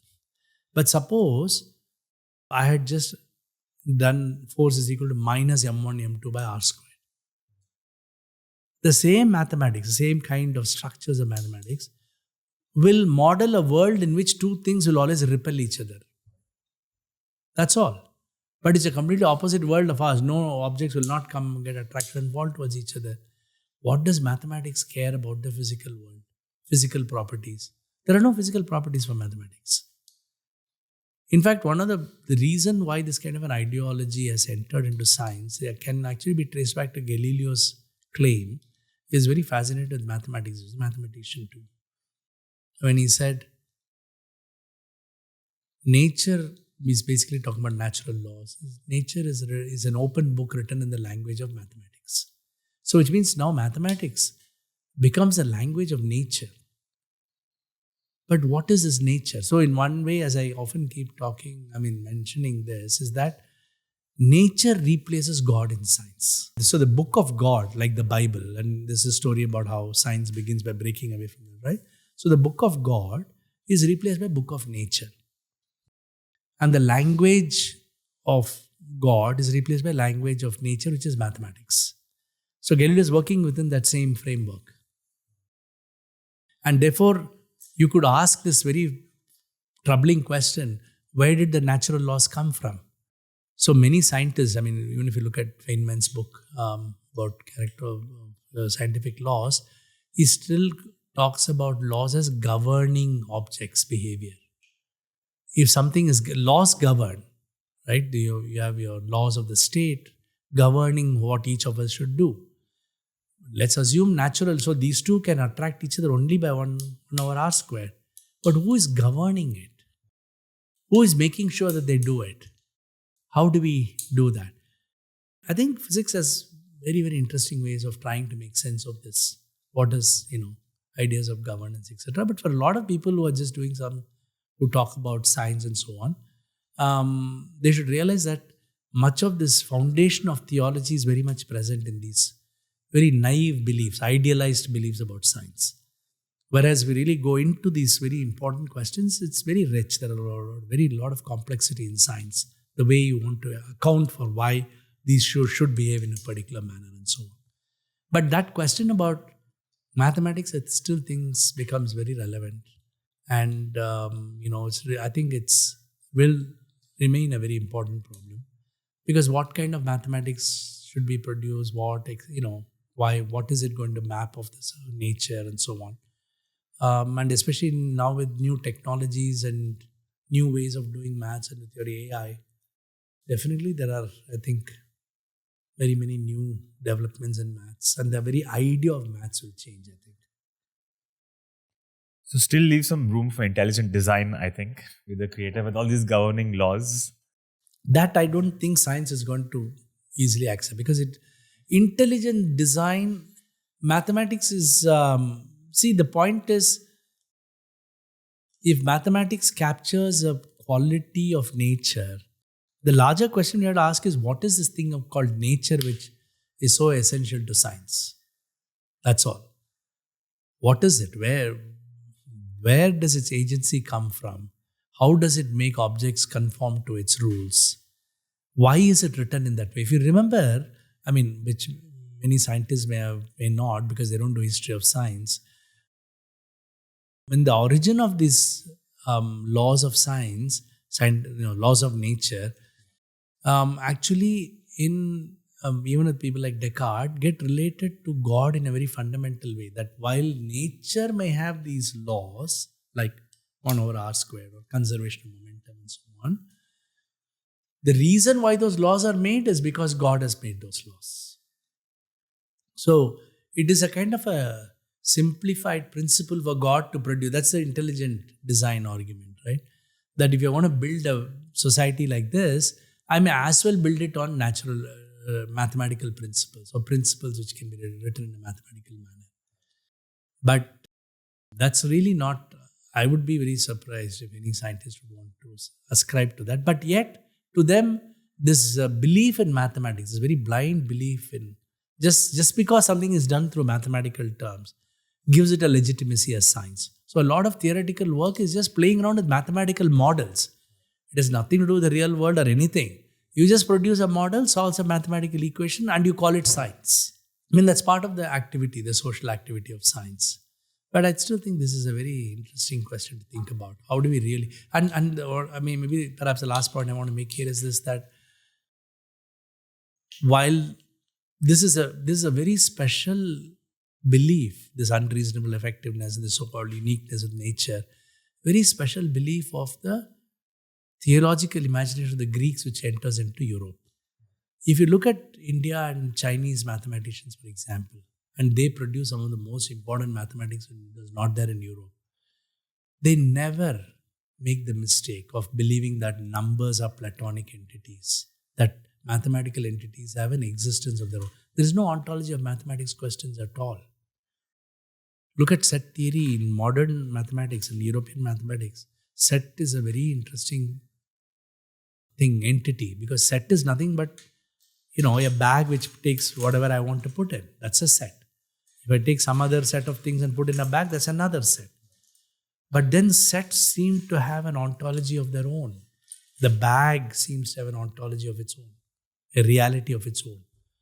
And there is so much of obsession about sets because they're related to the ontology of mathematics in loosely European Greek mathematics.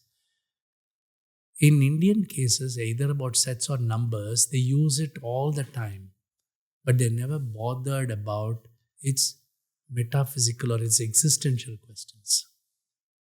The classic case, of course, is square root of 2. For the Pythagoreans, square root of 2 was irrational because they couldn't write it as a ratio, but also because they found it does not conform to their idea of natural order or orders and so on. Whereas in the Indian texts, they first arise as a measure of building. If I want to make a square double its size, how much should the length change by? And they describe it and they give the number. That is, increase the length by 1.4 something. And they're not caught into some terrible complexity about, oh my God, what kind of an object is this? And represented as a fraction or something. Yeah, you put some number and then, is it rational, irrational? Can it exist? What kind of thing is it? And so on. So definitely what it points out is this question about mathematics is not anywhere close to being resolved in the context of whether mathematical entities need to exist. Do they have existence? Otherwise, how do you justify the truth values? Why is it that 2 plus 2 can never become 3.99999? There'll be exactly 4 and remains 4. Is it because about human rule following, or is it about these ontological entities? Yeah, it's fascinating. Yeah, I think that's really at the heart of many of our interesting philosophical questions to think about. Every time I talk to you, I come with questions and I hope to get answers. And you give me answers, but then you open up even more questions for me. And I feel like the time we have is never enough to cover. I think we already more than the 2 hours. richness of philosophy. So we're going to start wrapping up today. But maybe I guess we'll need another chapter 3, 4. I don't know how many we need, but these have been such fascinating questions. And you're right, these are such deep topics. And I'm happy that you're here to walk me through them. Before we wrap up, I would love to know what masterpieces you have built with the Lego, which you now broke. Yeah. So what had you built that you broke? And then what do you think? You always keep giving me these puzzles. Yeah. I'm very bad at puzzles. This is, of course, like some creature, dog, to, that dancing thing. No, that doll. There is this folk art form where they dress up like horse. Oh, yeah. It looks a lot like that. It looks like a nice house you can build as an architect. A folk art form and a nice house. Exactly what I was building. You guessed it. Perfect. And mine is just chaos. First, it was ordered. You started with order and you went into chaos. It just shows that all ordered is built on chaos, the foundation of it, from which we all make I love to see it. You reverse engineered. This is the first time someone has taken something built and then broken it onto the scene. I find this the most quote unquote natural expression of. A perfect marker for the conversation. Last 2 closing questions for you. What is the most beautiful idea in philosophy, according to you? Beautiful idea.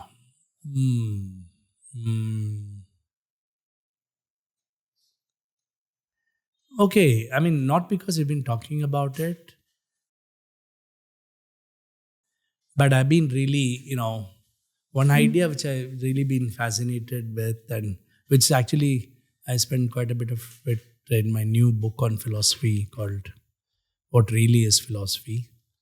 And that idea which has caught my attention so much is absence and emptiness.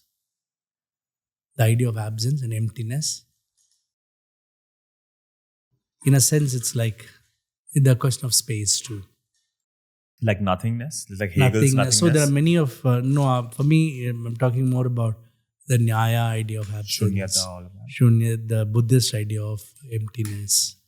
Those related questions around how, because I think maybe the second most beautiful thing or related to this is the idea of matter. And this struggle to define what matter is. Because, science takes an easy way out and a very powerful way. It's not an easy way out, a very powerful way. It's just to say, let M be mass. It is not going to get into discussions, what is matter? How do you define what does it mean to be material? It just says, does it have mass? Some measurable quality called mass. And for me, all objects, whether it's the sun or the earth or this object, if I give you the mass value, I know it's a quantity of matter is called mass. That's a Newtonian definition also in his book. Okay, that seems like a very nice way out, but we have still not defined what matter is. We have just said quantity of matter is mass. But what really is this thing called matter? Because especially with modern science, what will you say this is matter? You can't say hardness. It's made up of atoms, presumably. They don't have any hardness. You can't grab atoms in your hand. There is more emptiness in this piece than there is hardness. If you really open it up, look at it at the atomic level, the amount of space which is present in this is tremendous, much more than what matter, if you call matter as atoms and electrons. So look at this as the picture of electrons and atoms, right? So you have a lot of electrons and atoms and all that. And if each of those electron and atoms are called as matter because they occupy something, the amount of space in this object is much more than that matter, whatever you in the occupy, huge amount of space, emptiness. So this relationship between emptiness and matter seems to be fundamental. But what matter is also seems to be eluding our grasp. I can give some metaphysical definitions, and matter is that, two pieces of matter cannot occupy the same space, and so on. Or you can talk about it in terms of substance, in metaphysics and how to understand what this is. But it's really it's astounding how our most basic concepts we still haven't got a good grasp on. Does it mean the failure of philosophy as a discipline, or does it mean that the nature of these questions are going to make us radically rethink how to even ask these questions?